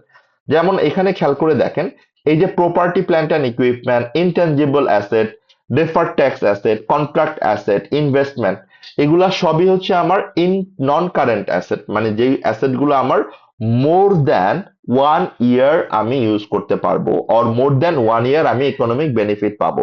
তার মানে এক কথায় যে অ্যাসেট গুলো থেকে আমি 1 বছরের বেশি বেনিফিট পাবো, মোর দ্যান 1 ইয়ার আমি বেনিফিট পাবো, সেগুলাকে আমরা বলছি নন কারেন্ট অ্যাসেট। আর কারেন্ট অ্যাসেট কোনগুলো?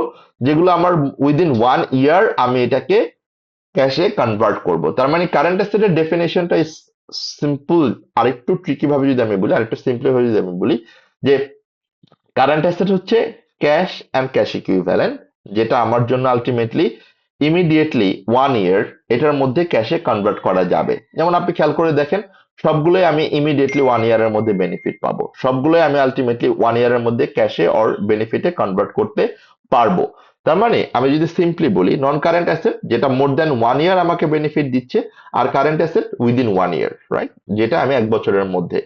and that is the classification between non-current asset এবং current asset. এক্সাম্পল গুলো আপনি এখানে দেখতে পাচ্ছেন, আপনি নন কারেন্ট অ্যাসেট এক্সাম্পল দেখতে পাচ্ছেন, কারেন্ট অ্যাসেটের অনেকগুলো এক্সাম্পল এখানে দেখতে পাচ্ছেন। বাট এখানে যদি কোনো কারণে আপনার কোন একটা টার্ম কনফিউজড হয়, যেমন ধরেন ইয়ার টার্ম ইন সার্কুলেশন, এটা আপনার বোঝার দরকার নাই, কেননা এটা স্পেসিফিক বিকাশের জন্য হয়, অন্য কারোর জন্য এটা হয় না। তারপরে trust cum settlement account and investment, এটা একটা ট্রাস্টের জন্য, ওদের প্রভিডেন্ট ফান্ড, গ্র্যাচুইটি ফান্ডের ট্রাস্টের জন্য। জাস্ট এটা কারেন্ট অ্যাসেটের আন্ডারে আছে, যেহেতু এটা আপনাকে আলটিমেটলি রিজার্ভ আকারে আছে, so that is specific for bKash. But normal example যদি আমি বলি, নন কারেন্ট অ্যাসেট কি? Property plant and equipment. Non current asset কি? ফার্নিচার্স, বিল্ডিং, ল্যান্ড, এগুলো হচ্ছে আমার non current asset, right? Current asset কি? Cash, receivable, prepaid expense, advance, এগুলো হচ্ছে আমার কারেন্ট অ্যাসেট। তো এই ডিসিশন, এই ডেফিনেশন গুলা, এই ক্লাসিফিকেশন গুলো আমাকে এক্সামে হয়তো বা এক্সপ্লেন করতে হবে, সিম্পল ভাবে এক্সপ্লেন করতে হবে। অ্যাসেট কি? ওই যে ডেফিনেশন যেটা আমরা বললাম, অ্যাসেটের ক্লাসিফিকেশন কি? নন কারেন্ট অ্যাসেট, কারেন্ট অ্যাসেট। নন কারেন্ট অ্যাসেট কি? যেটা মোর দেন 1 ইয়ার আমাকে বেনিফিট দেয়, এন্ড কারেন্ট অ্যাসেট কি? যেটা উইদিন 1 ইয়ার আমি বেনিফিটটা কনভার্ট করতে পারি। নন কারেন্ট অ্যাসেট এক্সাম্পল কি? এই যে land, building, furniture, fixtures, machineries, equipment, এগুলো হচ্ছে আমার নন কারেন্ট অ্যাসেটের example. Then current asset example কি? ক্যাশ, রিসিভেবল, অ্যাডভান্স, কোনো পেমেন্ট, প্রিপেমেন্ট, এগুলা হচ্ছে সব আমার কারেন্ট অ্যাসেটের example. Okay, so that is the definition of asset, classification asset. Second, equity, যেটা আমরা বললাম যে ইকুইটি হচ্ছে আমার রিসাইডুয়াল পার্ট, মানে অ্যাসেট থেকে যেটা এক এক কথায় যদি আমি বলি, ইকুইটি হচ্ছে it is only liable, only applicable for owners only, so it is the amount that actually liable to the owners। এবং ইকুইটি আমরা কিভাবে পাই? অ্যাসেট থেকে অল লায়াবিলিটি বাদ দিলে, মানে আমার বিজনেসে যত ধরনের সম্পদ আছে, যত ধরনের অ্যাসেট আছে, সেখান থেকে টোটাল লায়াবিলিটি, যা অব্লিগেশন আছে, সেটা বাদ দেওয়ার পর যেটা থাকবে সেটাই হচ্ছে আমার ইকুইটি। তাহলে ইকুইটিতে কি কি থাকে? শেয়ার ক্যাপিটাল থাকে, এরপর শেয়ার আবার দুই রকমের হয়, সেটা আমরা ইন ফিউচার আর একটু ডিটেলসে জানবো। Ordinary share, preference share, reserve থাকে, রিটেইন আর্নিংস থাকে। এই রিটেইন আর্নিংসটা হচ্ছে আমার যে ইনকামটা ছিল, সেই ইনকাম থেকে যে প্রফিটটা হয়েছে, সেই প্রফিটের কিউমুলেটিভ রিজার্ভ। তার মানে retain earnings it is a cumulative reserve of profit, okay, যেটা আমি শেয়ার হোল্ডারদেরকে পেমেন্ট করব। এই কোম্পানির যারা মালিক, তারা এটার অ্যাকচুয়ালি ভাগিদার। তার মানে আমার কোম্পানির মালিকদের টোটাল ইকুইটি কত? এই যে টোটাল ইকুইটি হচ্ছে এই অ্যামাউন্টটা। Okay, and third component was liability. Liability কি? লায়াবিলিটি ডেফিনেশন তাহলে আমাকে এখন বুঝতে হবে। লায়াবিলিটি হচ্ছে যেটা আমার পাস্ট ইভেন্ট থেকে অ্যারাইজ করে, বাট এটা আমার জন্য ইকোনমিক রিসোর্স না, এটা আমার জন্য একটা obligation. And what does mean obligation? Obligation means আপনাকে ফিউচারে এটা সেটেল করতে হবে। You have to settle it, you have to pay, make the payment. আপনাকে অবশ্যই পেমেন্ট করতে হবে। তার মানে আপনাকে অবশ্যই ট্রান্সফার করতে হবে ইকোনমিক রিসোর্স। আপনি যদি কনফিউশনটা রাখেন যে what is the liability, what is the obligation, আপনি নর্মাল ভাবে লাইবিলিটির একটা এক্সাম্পল চিন্তা করেন, পেয়েবল, রাইট? Account payable. এখন এখানে দুইটা ডেফিনেশন আপনি অলরেডি দেখলেন, একটা হচ্ছে অ্যাসেট, একটা হচ্ছে লাইবিলিটি। আপনি অলরেডি দেখলেন যে রিসিভেবল হচ্ছে আপনার অ্যাসেট, কেননা রিসিভেবল কে? রিসিভেবল হচ্ছে আপনি যার কাছে প্রোডাক্টটা ক্রেডিটে সেল করছেন অর ক্রেডিটে সার্ভিস দিয়েছেন, তার থেকে পরবর্তীতে আপনি টাকা পাবেন, তাকে আমরা বলি রিসিভেবল। তাহলে রিসিভেবল যদি অ্যাসেট হয়, নাও থিঙ্ক অ্যাবাউট পেয়েবল।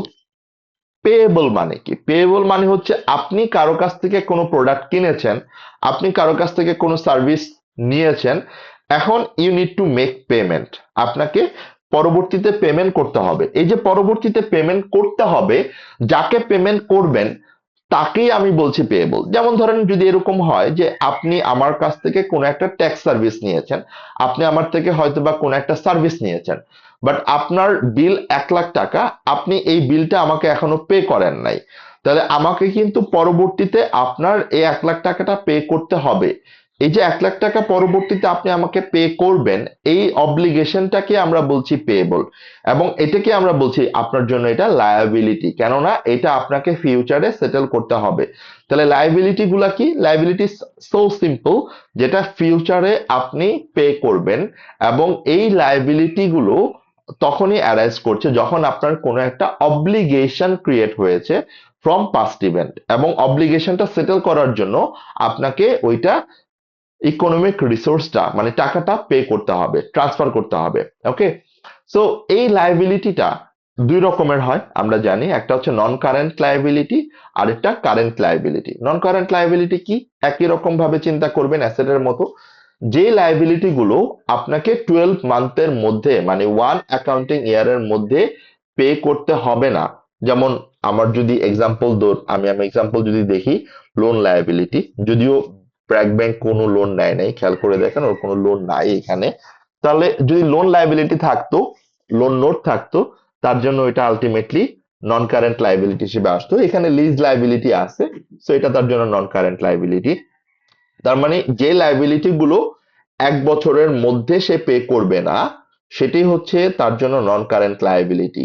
এন্ড কোনগুলা হচ্ছে কারেন্ট লায়াবিলিটি? যেটা উইদিন 1 ইয়ার, যেমন payable, current tax liability, actual expense, আমার যদি কাস্টমার কোনো একটা অ্যাডভান্স দেয় যেটা আমাকে ইমিডিয়েটলি আলটিমেটলি সেটেল করতে হবে, সার্ভিসটা দিতে হবে, এগুলা হচ্ছে সব আমার কারেন্ট লায়াবিলিটির এক্সাম্পল। তাহলে ভালো করে খেয়াল করেন যে আমরা কারেন্ট এবং নন কারেন্ট এই ক্লাসিফিকেশনটা কিন্তু করি based on 1 accounting year, based on the 12 month. Okay, and that is the main 3 like elements of financial statements, যেগুলা আমরা স্টেটমেন্ট অফ ফাইন্যান্সিয়াল পজিশনে ইনক্লুড করি। এন্ড যখন ফাইন্যান্সিয়াল স্টেটমেন্ট আমি ইনক্লুড করি, তখন আমি এই প্রুফটা করি যে অ্যাসেট সমান সমান লায়াবিলিটি এন্ড ইকুইটি হচ্ছে কিনা। ওকে, that is the part of our first 3 elements of financial statements of financial reporting. এরপরের এলিমেন্টস দুটো কি ছিল? Income and expenses. ইনকাম এবং এক্সপেন্সটা আমরা কোথায় রেকর্ড করি? Statement of profit or loss. এখানে খেয়াল করে দেখেন, এই যে গ্রস রেভিনিউ, এটা আপনার জন্য ইনকাম মানে রেভিনিউ যেটা, এরপর কস্ট অফ সার্ভিস, এরপর অপারেটিং এক্সপেন্স, এরপর কমার্শিয়াল এক্সপেন্স, এরপর হচ্ছে আপনার কন্ট্রিবিউশনস, এরপরে ইনকাম ট্যাক্স, এগুলো সবই হচ্ছে আপনার জন্য এক্সপেন্স। তার মানে ইনকামটা হচ্ছে যেটা আপনি আর্ন করছেন, যেটা আপনার জন্য বেনিফিট, যেটা আলটিমেটলি ফিউচারে আপনি এখান থেকে টাকাটা পাচ্ছেন, that is your income, that is revenue. আর এক্সপেন্স হচ্ছে আপনার day to day operation run করতে আর আলটিমেটলি ওই সার্ভিসটা প্রোভাইড করতে যেটুকু আপনার আলটিমেটলি খরচ হচ্ছে, কস্ট হচ্ছে, সেটাই আপনার জন্য এক্সপেন্স। অ্যান্ড এই ইনকাম এবং এক্সপেন্সটা আপনার স্টেটমেন্ট অফ প্রফিট অর লসে আপনি রেকর্ড করেন, এবং এই যে স্টেটমেন্ট অফ প্রফিট অর লসে আপনি রেকর্ড করেন, এই statement of profit or loss থেকে যে প্রফিটটা আপনি পান, খেয়াল করে দেখেন, এই যে টোটাল প্রফিট যেটা আপনি পাচ্ছেন 3077,095, এই প্রফিটটাই হচ্ছে আপনি আপনার এই রিটেন আর্নিংস এর সাথে অ্যাড করে দেন। এই যে রিটেন আর্নিংসটা আসছে, এরকম প্রতি বছরের প্রফিট গুলো অ্যাকুমুলেট করে কিউমুলেটিভ ফিগারটাই হচ্ছে আমার এই বছরের written earnings, and that is the total elements of financial statement. খেয়াল করে দেখেন যে আমার স্টেটমেন্ট অফ ফাইন্যান্সিয়াল পজিশনে অ্যাসেট, লাইবিলিটি, ইকুইটি থাকে, and statement of profit or লসে ইনকাম অ্যান্ড এক্সপেন্স থাকে, অ্যান্ড এরপরে যে স্টেটমেন্ট গুলো আছে, statement of changes in equity যেটা আছে, এটা হচ্ছে ইকুইটিটারই ব্রেকডাউন। ওই যে ইকুইটির যেই টোটাল আইটেম গুলো ছিল, যেমন share capital, preference share, capital reserve, written earnings, এই সবগুলোকে কমপ্লিটলি একসাথে আলাদা একটা স্টেটমেন্টে প্রেজেন্ট করাটাকেই আমরা বলছি statement of changes in equity. আপনি যদি একটু দেখেন তাহলে you will get to understand যে এটা আমি বলতেছি না, প্রিপারেশনটা দেখতে হবে, জাস্ট এট এ গ্লান্স আপনি দেখে নিলেন যে ফাইন্যান্সিয়াল স্টেটমেন্ট গুলোর কম্পোনেন্ট গুলো কিভাবে হয়। Even though if you go to the cash flow statement আপনি all type of cash and cash equivalent পাবেন। That is my asset component, current asset component, and that is the most important statement, যেটা আমাদের সিলেবাসের part. আমরা দেখাবো আপনাদেরকে যে cash flow স্টেটমেন্টটা কিভাবে প্রিপেয়ার করতে হয়, অপারেটিং অ্যাক্টিভিটিস থেকে ক্যাশ ফ্লো কিভাবে করতে হয়, ইনভেস্টিং থেকে কিভাবে করতে হয়, ফাইন্যান্সিং অ্যাক্টিভিটিস থেকে কিভাবে করতে হয়, এটা ইন ডিটেলস আপনাদেরকে আমি এন্ড অফ দ্য কোর্স ইনশাআল্লাহ দেখাবো ইন এক্সেলে আমরা এটা করে দেখাবো যে কিভাবে ক্যাশ ফ্লো স্টেটমেন্টটা প্রিপেয়ার করি আমরা by following our guidance accounting standard. So that is the part of chapter 4, elements of financial statement. আমরা ডিসকাশন করলাম, বাট স্টিল আপনাদের অনেকেরই এটার আইডিয়া অলরেডি আছে। আই ডোন্ট থিঙ্ক এটা খুব বেশি প্রবলেম হবে, and that you can easily understand the elements. and আপনারা যেহেতু অলরেডি নোটটা লিখেছেন, আই উইল চেক যে আলটিমেটলি সেগুলো ঠিক ছিল কিনা, আর কতটুকু গ্যাপ ছিল, সেটা হয়তো বা পরবর্তীতে ডিসকাশন করা যাবে। চ্যাপ্টার 5 থেকে বাকিগুলো আসলে খুব সিম্পল, এখানে এক্সামে খুব একটা আসার মতো নাই, মানে জাস্ট আপনাকে মনে রাখার জন্য। Recognition and derecognition, just to understand quickly আমরা রিক্যাপ করে আজকে শেষ করে দিব, বিকজ এগুলো আসলে আলাদা করে কোনো কিছু ডিসকাশনের কিছু নাই ওরকম ভাবে।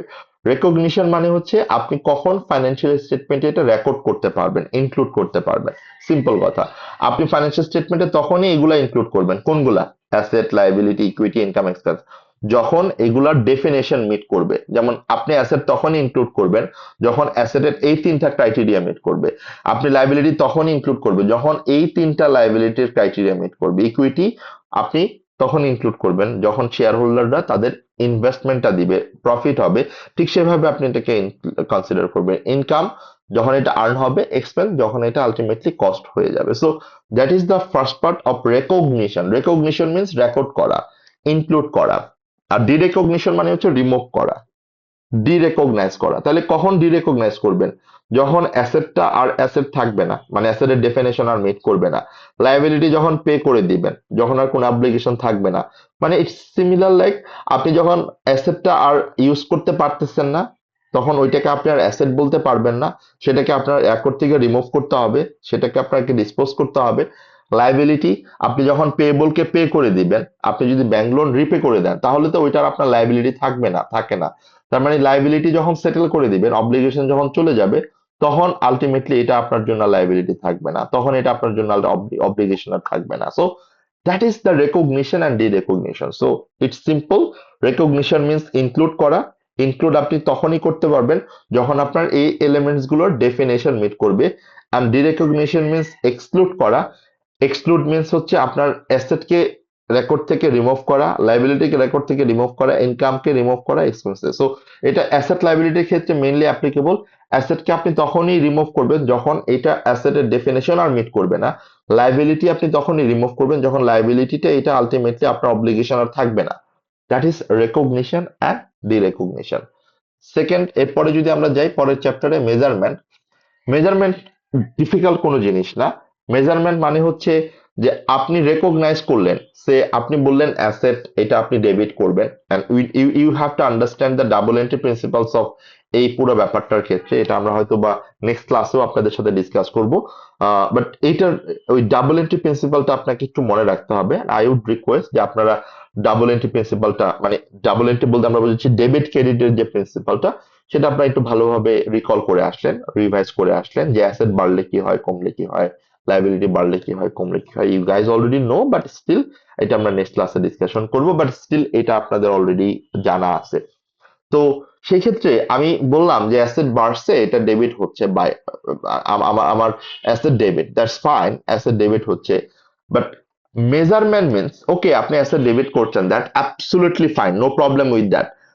বাট মেজারমেন্ট মিনস অ্যামাউন্টটা কত হবে, what should be the amount. অ্যামাউন্টটা কি, যেটা কস্ট সেটাতে আপনি রেকর্ড করবেন, নাকি কারেন্ট ভ্যালুতে রেকর্ড করবেন, মানে কারেন্ট মার্কেট প্রাইসে রেকর্ড করবেন। That is the measurement. মানে হচ্ছে আপনার অ্যাসেটের অ্যামাউন্টটা কত হবে, দ্যাট ইজ কল মেজারমেন্ট। লাইবিলিটির অ্যামাউন্টটা কত হবে, that is call measurement. Income কত হবে, অ্যামাউন্টটা কত হবে, that is call measurement. That is amount, that is quantity. So recognition, ডিরেকগনিশনের সাথে মেজারমেন্ট ইজ রিলেটেড। ওকে, তার মানে রেকগনিশন করলাম, ফাইন, অ্যামাউন্টটা কত হবে সেটা আমাকে মেজারমেন্ট থেকেই, চ্যাপ্টার থেকেই বুঝতে হবে, যেটাকে আমি, so most of the case আমরা বাংলাদেশে 99.99% এটা কস্ট মডেলেই রেকর্ড করি, হিস্টোরিক্যাল কস্টেই রেকর্ড করি, যেই প্রাইসে এটাকে পারচেস করা হয়েছে। ওকে, যেই প্রাইসে এটাকে পারচেস করা হয়েছে, হিস্টোরিক্যাল প্রাইস যেটাকে আমরা বলি।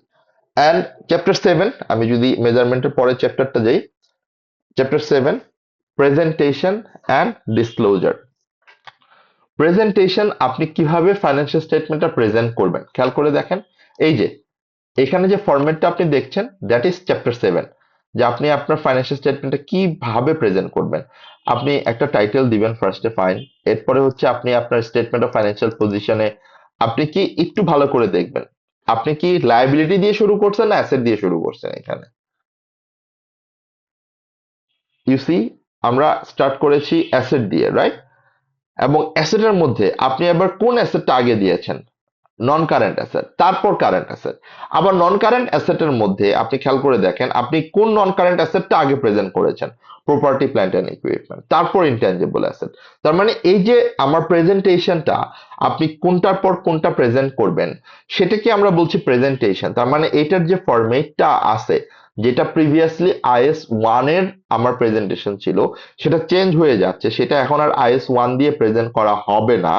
27 থেকে, ইটস ইউর কনসেপ্ট, আপনার বেসিক নলেজের জন্য, আমি জেনারেল নলেজের জন্য বলতেছি। এটা 27 থেকে IS-1 এটা চলে যাবে, ক্যান্সেল হয়ে যাবে, এটা হয়ে যাবে IFRS 18। IFRS 18 দিয়ে আমরা স্টেটমেন্ট গুলো প্রেজেন্ট করব। IFRS 18 এর কিছু গাইডেন্স আমরা দেখব, সেটা হয়তো বা ফিউচারে আপনাদের যখন আরেকটু আপডেটেড কোর্সে আমরা যাব সেটা। বাট জাস্ট জানার জন্য যে আমরা এই যে স্টেটমেন্টটা প্রিপেয়ার করেছি, এই স্টেটমেন্টটা প্রিপেয়ার করেছি IS-1 ফলো করে, কেননা এখনো IS-1 অ্যাপ্লিকেবল। বাট 27 থেকে কিন্তু আর IS-1 অ্যাপ্লিকেবল না, তখন আমাকে IFRS 18 ফলো করতে হবে। So we have to follow IFRS 18 instructions. ওকে,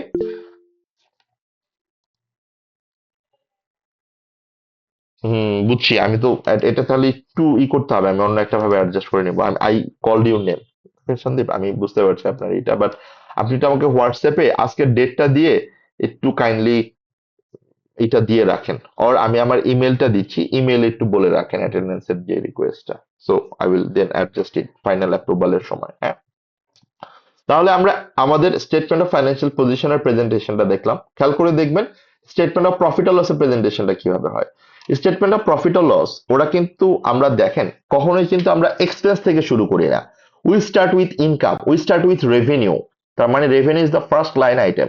তো এই যে revenue first line item, that is also said by relevant accounting standard, যেটা বললাম যে IS-1, যেটা রিপ্লেস হয়ে IFRS 18 হয়ে যাচ্ছে।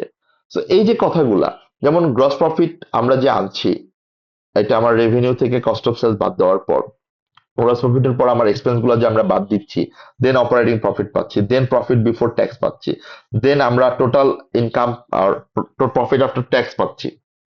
এই যে আমার প্রেজেন্টেশনটা, এই প্রেজেন্টেশনটাকে আমরা বলছি আমার প্রেজেন্টেশন অ্যান্ড ডিসক্লোজার্স। খেয়াল করে দেখেন, আমরা প্রেজেন্টেশন করলাম, ফাইন, ফাইনালি কিন্তু আমরা এই স্টেটমেন্টের সাথে কিছু নোট দেই। এই যে নোটটা আমরা দিই, এটাকে আমরা বলেছি ডিসক্লোজার্স, right? and that is the presentation and disclosures under chapter 7. তার মানে আমি আমার স্টেটমেন্টটা কিভাবে প্রিপেয়ার করব, কিভাবে ডিসক্লোজ করব, ইনকামটা কিভাবে রেকর্ড করব, অ্যাসেট গুলো আমি কিভাবে আনবো, লাইবিলিটি গুলো কি আনবো, লাইবিলিটি আগে নন কারেন্ট লাইবিলিটি দেন কারেন্ট লাইবিলিটি, এই যে আমার সাব ক্যাটাগরি গুলো, সাব সাম গুলো, মানে এগুলাকে আমরা বলছি সাব টোটাল গুলো, সেটাকে আমরা বলছি part of presentation and disclosure. Okay, and the final part is capital maintenance. You don't need to understand more than that, just capital maintenance দুইটা, একটা কোম্পানির ফাইন্যান্সিয়াল ক্যাপিটাল থাকে, যেমন আপনি যদি দেখেন ইকুইটি মানে প্রফিট বাড়ছে না কমছে, এন্ড আরেকটা থাকে ফিজিক্যাল ক্যাপিটাল মেইনটেনেন্স, যেটা হচ্ছে আপনার ওই যে মেশিনারিজ গুলো, প্রোডাকশন ক্যাপাসিটি রিলেটেড। তার মানে আপনার এটা থেকেও আপনি পারফরমেন্সটা দেখতে পারেন যে আলটিমেটলি আমার ক্যাপিটাল মেইনটেনেন্সটা ঠিক আছে কিনা, মানে আমার ফাইন্যান্সিয়াল ক্যাপিটাল মেইনটেনেন্স ঠিক আছে কিনা, আমার ফিজিক্যাল ক্যাপিটাল মেইনটেনেন্স মানে অপারেটিং ক্যাপিটাল মেইনটেনেন্সটা ঠিক আছে কিনা, that is the capital maintenance part. So capital maintenance it is applicable for performance evaluation, যে ফাইন্যান্সিয়াল ক্যাপিটাল মেইনটেনেন্স যদি ভালো হয় তার মানে প্রফিট বাড়ছে না কমছে, ফিজিক্যাল ক্যাপিটাল মেইনটেনেন্স যদি ভালো আর খারাপ হয় সেটা মানে হচ্ছে আপনার বিজনেসের প্রোডাকশন ক্যাপাসিটি লাস্ট ইয়ারে কেমন ছিল, এই বছরে কেমন হয়েছে। So that is the comparison of capital maintenance, it's not mandatory, it's not required at all, just নামটা মনে রাখা। তাহলে আমি যদি অ্যাট এ গ্ল্যান্স আপনাদেরকে প্রত্যেকটা চ্যাপ্টার দেখি যে আসলে আমরা কি কি দেখলাম এতক্ষণ, ভালো করে খেয়াল করেন, ইটস এ সামারি, রাইট? একটা সামারি হলে আমাদের ব্রেইনে জিনিসগুলো মনে থাকবে। সো 5 to 10 মিনিটস একটা সামারি করে আমাদের conceptual framework will be done for the syllabus part, and then আপনারা আমাকে জাস্ট ওই এলিমেন্টস এর অ্যাসাইনমেন্টটা দিলেই হবে, দ্যাটস ডান। নেক্সট ক্লাসে আমরা আমাদের বুকস অফ প্রাইম এন্ট্রির যে টপিকটা আছে, ডাবল এন্ট্রি বুক কিপিং এর যে টপিক আছে, সেটা নিয়ে আমরা কথা বলবো ইনশাআল্লাহ। ওকে, সো আমরা একটু দেখি যে আমাদের টোটাল কনসেপচুয়াল ফ্রেমওয়ার্ক কয়টা ছিল? 8টা ছিল। Number 1, objective of financial reporting. আমরা অবজেক্টিভ বলতে কি বুঝাইছি, যে আমরা কেন ফাইন্যান্সিয়াল স্টেটমেন্ট প্রিপেয়ার করি, কেন ফাইন্যান্সিয়াল রিপোর্টিং করি। আমরা ফাইন্যান্সিয়াল রিপোর্টিং করি মেইনলি ইনফরমেশন প্রোভাইড করতে। কি information? Regarding financial performance and financial position. আমরা পারফরমেন্স কার মাধ্যমে জানাই? পারফরমেন্স আমি জানাই স্টেটমেন্ট অফ প্রফিট আর লসের মাধ্যমে। পজিশন আমি কার মাধ্যমে জানাই? স্যার স্টেটমেন্ট অফ ফাইন্যান্সিয়াল পজিশনের মাধ্যমে। স্যার হ্যাঁ বলেন। স্যার হ্যাঁ স্যার আমার একটু ম্যানেজমেন্টের ল্যাব আছে স্যার, আমি যাই। প্লিজ প্লিজ, সমস্যা নাই। আসসালামু আলাইকুম। ওকে, এরপর আমরা কাদের জন্য এটা করি? আমার ইউজারদের জন্য। ইউজার কারা? our investor, our lender, our creditor, government, right? Tax authority, bank, they are my user. কেন তারা এটা ইউজ করবে? Just to make their economic decision. কি decision? Investment decision, financing decision, voting decision, মানে যারা ভোটিং রাইট যাদের আছে, share হোল্ডাররা। সো এগুলাই হচ্ছে আমার অবজেক্টিভ অফ ফাইন্যান্সিয়াল রিপোর্টিং এর ব্রিফ। এরপর আমরা কথা বলেছি কোয়ালিটেটিভ ক্যারেক্টারিস্টিক্স নিয়ে, যেটা আমরা আজকে ডিসকাশন করলাম। কোয়ালিটেটিভ ক্যারেক্টারিস্টিক্স দুইটা ফান্ডামেন্টাল, এর মধ্যে relevance and faithful information. Relevance means information should be related to the economic decision taking, and faithful means it has to be reliable, it has to be faithful. এটা তখনই faithful হবে যখন information হবে complete, information হবে free from error, information হবে not bias, neutral, তখনই এটাকে আমরা ফেইথফুল বলতে পারবো। And then enhancing. এনহ্যান্সিং হচ্ছে আমার টোটাল 4টা ক্যারেক্টারিস্টিক্স। একটা হচ্ছে আমার কম্পারেবিলিটি। কম্পারেবিলিটি মিন্স আপনি এটার কম্পারিজনটা করতে পারবেন। কম্পারিজন মানে হচ্ছে এটা সিমিলারিটি কি, ডিফারেন্সেস কি, সেটা আপনি আপনার এন্টিটির সাথে অন্য একটা এন্টিটিরও করতে পারেন, অর আপনার এন্টিটির সাথে আপনার মানে আপনার কোম্পানির সাথে লাস্ট ইয়ারের ফাইন্যান্সিয়াল স্টেটমেন্টের কম্পারিজন করতে পারেন। অ্যান্ড এটা এনশিওর করার জন্য you have to focus on consistency, যে কনসিস্টেন্টলি ফাইন্যান্সিয়াল স্টেটমেন্ট প্রিপেয়ার করা হয়েছে কিনা। ভেরিফায়াবিলিটি, যে এটা আলটিমেটলি ফাইন্যান্সিয়াল স্টেটমেন্টে ইনক্লুড করার আগে অবশ্যই ইনফরমেশনগুলো ইন্সপেক্টেড কিনা, অ্যাপ্রুভড কিনা, ইনফরমেশনগুলো ভেরিফাইড কিনা। টাইমলিনেস, ইনফরমেশন যেই সময়ের দরকার সেই সময়ের মধ্যে আপনাকে রিপোর্টটা রেডি করতে হবে, not quickly, not in a later mode. Understandability, information should be understandable, কেননা আপনি অ্যাকাউন্টেন্ট, আপনি জার্গন বুঝেন, আপনি ইনফরমেশন গুলো টেকনিক্যাল ল্যাঙ্গুয়েজ বুঝেন, বাট আপনার ইউজাররা এটা বুঝবে না। That information has to be more understandable, এবং এটা এনশিওর করার জন্য আমার disclosure is very important part. এরপর 3 নম্বরে আমার রিপোর্টিং এন্টিটি ছিল। রিপোর্টিং এন্টিটি হচ্ছে আমি যাদের জন্য ফাইন্যান্সিয়াল স্টেটমেন্ট বানাচ্ছি, কাদের জন্য বানাচ্ছি, it could be sole proprietor, it could be partnership, it could be company. Company এটা আবার দুই রকমের আমি চিন্তা করতে পারি। একটা হচ্ছে সিঙ্গেল কোম্পানির আমার অ্যাসেট লায়াবিলিটি ইনকাম এক্সপেন্স আমি কিভাবে রেকর্ড করব, আর একটা হচ্ছে গ্রুপ অফ কোম্পানির ফাইন্যান্সিয়াল স্টেটমেন্ট আমি কিভাবে প্রিপেয়ার করব, যেটাকে আমরা বলি consolidated financial statement. And chapter 4 was elements of financial statements. Elements গুলো হচ্ছে 5টা: asset, liability, equity, income, expense. Asset, liability, equity, that's part of statement of financial position, and income and expense, that part of a statement of profit or loss. Asset, it has to be economic resource, it is controlled by the entity, and it has a past event. And asset K define করার জন্য আমরা এই characteristics গুলো দেখব, পাশাপাশি অ্যাসেটের ক্লাসিফিকেশনটাও আমরা additionally দেখব। Asset দুই রকমের হয়, একটা হচ্ছে নন কারেন্ট অ্যাসেট যেটা 12 মান্থের বেশি আমাকে বেনিফিট দেয়, আর এটা হচ্ছে কারেন্ট অ্যাসেট যেটা আমার 12 মান্থের মধ্যে আমি বেনিফিটটা পাই। অ্যান্ড দ্যাট 12 মান্থ, আমি আবারও বলে দিচ্ছি, একটু মনে রাখেন, that 12 month starts from the reporting date. ওই যে আমার end of the reporting date, সেই ডেট থেকে আমরা 12 মান্থ কাউন্ট করি। Liability, it has to be a present obligation. Obligation মানে হচ্ছে unavoidable. There should be a transfer of economic resource and there will be a past event. যখন এই criteria গুলো meet করবে সেটাকে আমরা বলতে পারবো লায়াবিলিটি। একইভাবে লায়াবিলিটির ডেফিনেশন আমরা জানবো, জানার সাথে সাথে ক্লাসিফিকেশনটাও জানবো। নন কারেন্ট লায়াবিলিটি যেটা আমার 12 মান্থের মধ্যে পে করতে হবে না, কারেন্ট লায়াবিলিটি যেটা আমাকে উইদিন 12 মান্থ পে করতে হবে। ইকুইটি, এই যে টোটাল অ্যাসেট থেকে টোটাল লায়াবিলিটি বাদ দিলে যেই পোর্শনটুকু থাকে সেটাকে আমরা বলছি ইকুইটি। এটাকে আমরা অনেক সময় রিসাইডুয়াল ইন্টারেস্টও বলি। ওকে, সো ইকুইটির আরেকটা সিনোনিম হচ্ছে রিসাইডুয়াল ইন্টারেস্ট। ইনকাম যেটা আমার অ্যাসেটকে বাড়াচ্ছে অর লায়াবিলিটিকে কমাচ্ছে। এক্সপেন্স যেটা আমার জাস্ট ভাইস ভার্সা, অ্যাসেটকে কমাচ্ছে লায়াবিলিটিকে বাড়াচ্ছে। যেমন আপনি যদি ভালো করে খেয়াল করেন, আপনি যদি পারচেস করেন তার মানে এটা আপনার লায়াবিলিটিকে বাড়াবে। আপনি যদি কোনো একটা সেলস করেন, আর্ন করেন বা টাকা পান নাই, সেটা আপনার অ্যাসেটকে বাড়াবে, মানে হচ্ছে আলটিমেটলি রিসিভেবলকে বাড়াবে। এরপর recognition, ডিরেকগনিশন, it is simple thing. Recognition means to include your item in financial statements.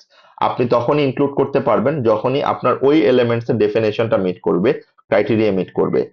And ডিরেকগনিশন, আপনি তখনই ডিরেকগনাইজ করবেন যখন আর ডেফিনেশনটা মিট করবে না, যখন আর অ্যাসেটের ক্রাইটেরিয়া মিট করবে না, যখন আর লাইবিলিটির ক্রাইটেরিয়া মিট করবে না, কোনো অব্লিগেশন থাকবে না, তখনই এটা আপনাকে আপনার রেকর্ড থেকে রিমুভ করতে হবে।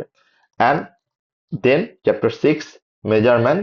Measurement means you already recognized, now রেকগনিশনটা কত টাকায় করবেন, অ্যামাউন্টটা কত হবে, দ্যাট ইজ মেজারমেন্ট। মেজারমেন্টের জন্য দুইটা বেজ আছে, একটা হচ্ছে হিস্টোরিক্যাল কস্ট, মানে আপনি ওই অ্যামাউন্ট কত টাকায় পারচেস করেছেন, যেটা হিস্টোরিক্যালি পারচেস করেছেন সেইটাতে রেকর্ড করবেন, যেটা মোস্ট অফ দ্য কোম্পানি আমরা এখনো হিস্টোরিক্যাল কস্ট কনসেপ্ট ফলো করি। আর একটা হচ্ছে কারেন্ট ভ্যালু, মানে আমার আজকের ভ্যালুটা কত। And chapter 7 was presentation and disclosures. আপনি আপনার অ্যাসেট গুলোকে, লায়াবিলিটি গুলোকে কিভাবে প্রেজেন্ট করবেন, ইনকাম গুলোকে কিভাবে প্রেজেন্ট করবেন, এবং সিকোয়েন্সটা কি হবে, রিক্লাসিফিকেশনটা কি হবে, এটাই হচ্ছে আপনার ইউজারদেরকে আরো বেটার ইনফরমেশন প্রেজেন্টটা কিভাবে করা যায়, that is called presentation and disclosure. আপনাকে নোট প্রোভাইড করতে হবে as much as possible. And এই প্রেজেন্টেশনটা আমরা আপাতত করি IAS 1 ফলো করে, বাট 27 থেকে এটা হয়ে যাবে IFRS 18। And finally capital maintenance, to ensure the performance of your company. এটা মেজার করার জন্য দুইটা ক্যাপিটাল আমার জন্য বিজনেসে অ্যাপ্লিকেবল, একটা হচ্ছে ফাইন্যান্সিয়াল ক্যাপিটাল আর একটা হচ্ছে physical capital or operating capital. Financial capital maintenance মানে হচ্ছে এটা আপনার কম্পারিজনটা হয় হচ্ছে ইকুইটির মাধ্যমে, যে ইকুইটি বাড়ছে না কমছে। যদি ইকুইটি বাড়ে it means you made a profit, আর যদি ইকুইটি কমে মানে you actually like made a loss. আর physical capital maintenance that actually describes based on the production capacity, machinery ইউজেসটা কতটুকু আপনার বেটার হয়েছে গত বছরের তুলনায়। সো যদি এটা ক্যাপাসিটি ইনক্রিজ করে, that is actually increases your capital maintenance efficiency rather than last year. So that is the whole summary of our conceptual framework. Last, এখান থেকে কোয়েশ্চেন কি আসতে পারে? কোয়েশ্চেন আসতে পারে যে কনসেপচুয়াল ফ্রেমওয়ার্ক গুলোর নাম আপনি আমাকে বলতে হবে, মানে নামগুলো আমি আপনাকে জিজ্ঞেস করবো, এই 8টা চ্যাপ্টারের নাম। কোয়েশ্চেন হতে পারে এই 8টা চ্যাপ্টার শর্টলি এক্সপ্লেন করতে, শর্টলি ব্রিফ করতে, 1 লাইন 2 লাইন করে। কোয়েশ্চেন হতে পারে কোয়ালিটেটিভ ক্যারেক্টারিস্টিক্স গুলো কি সেটা ব্রিফলি এক্সপ্লেন করা। কোয়েশ্চেন হতে পারে এলিমেন্টস অফ ফাইন্যান্সিয়াল স্টেটমেন্ট গুলো লেখা with classification with example. Okay, so that could be the 3 or 4 types of question, not more than that. So that's all for today. আমরা ইনশাল্লাহ স্যাটারডেতে আপনাদের সাথে দেখা হবে উইথ নিউ টপিকটা হচ্ছে আমার ডাবল এন্ট্রি বুক কিপিং এর যে কনসেপ্টটা, books of prime entry and full সাইকেলটা, কিভাবে অ্যাকাউন্টিং সাইকেলটা কাজ করে। Okay, so that we will start working on that and then we will move to the next topic as well. So thank you so much সবাইকে। And আমি অ্যাটেন্ডেন্সটা নিয়েছিলাম আগেই, সো আমি এই জন্য সরি। আপনি আমাকে একটু কাইন্ডলি আমি ইমেলটা দিয়ে দিচ্ছি গ্রুপে, আমাকে ইমেইলে একটু বলে দিলেই হবে। আমি সমদ্বীপেরটা হচ্ছে ইমেইলে দেখে আমি পরবর্তীতে এটা অ্যাড করে নেব। আপনি আইডিটা এবং আজকের ডেটটা দিয়ে দিলেই আমাকে জাস্ট বলে রাখলে হবে, রিকোয়েস্ট করে রাখলে হবে। So that's all for today. Thank you everyone. Thank you so much. See you on Saturday then. Allah Hafiz. Take care. Bye bye. Thank you, sir. Assalamu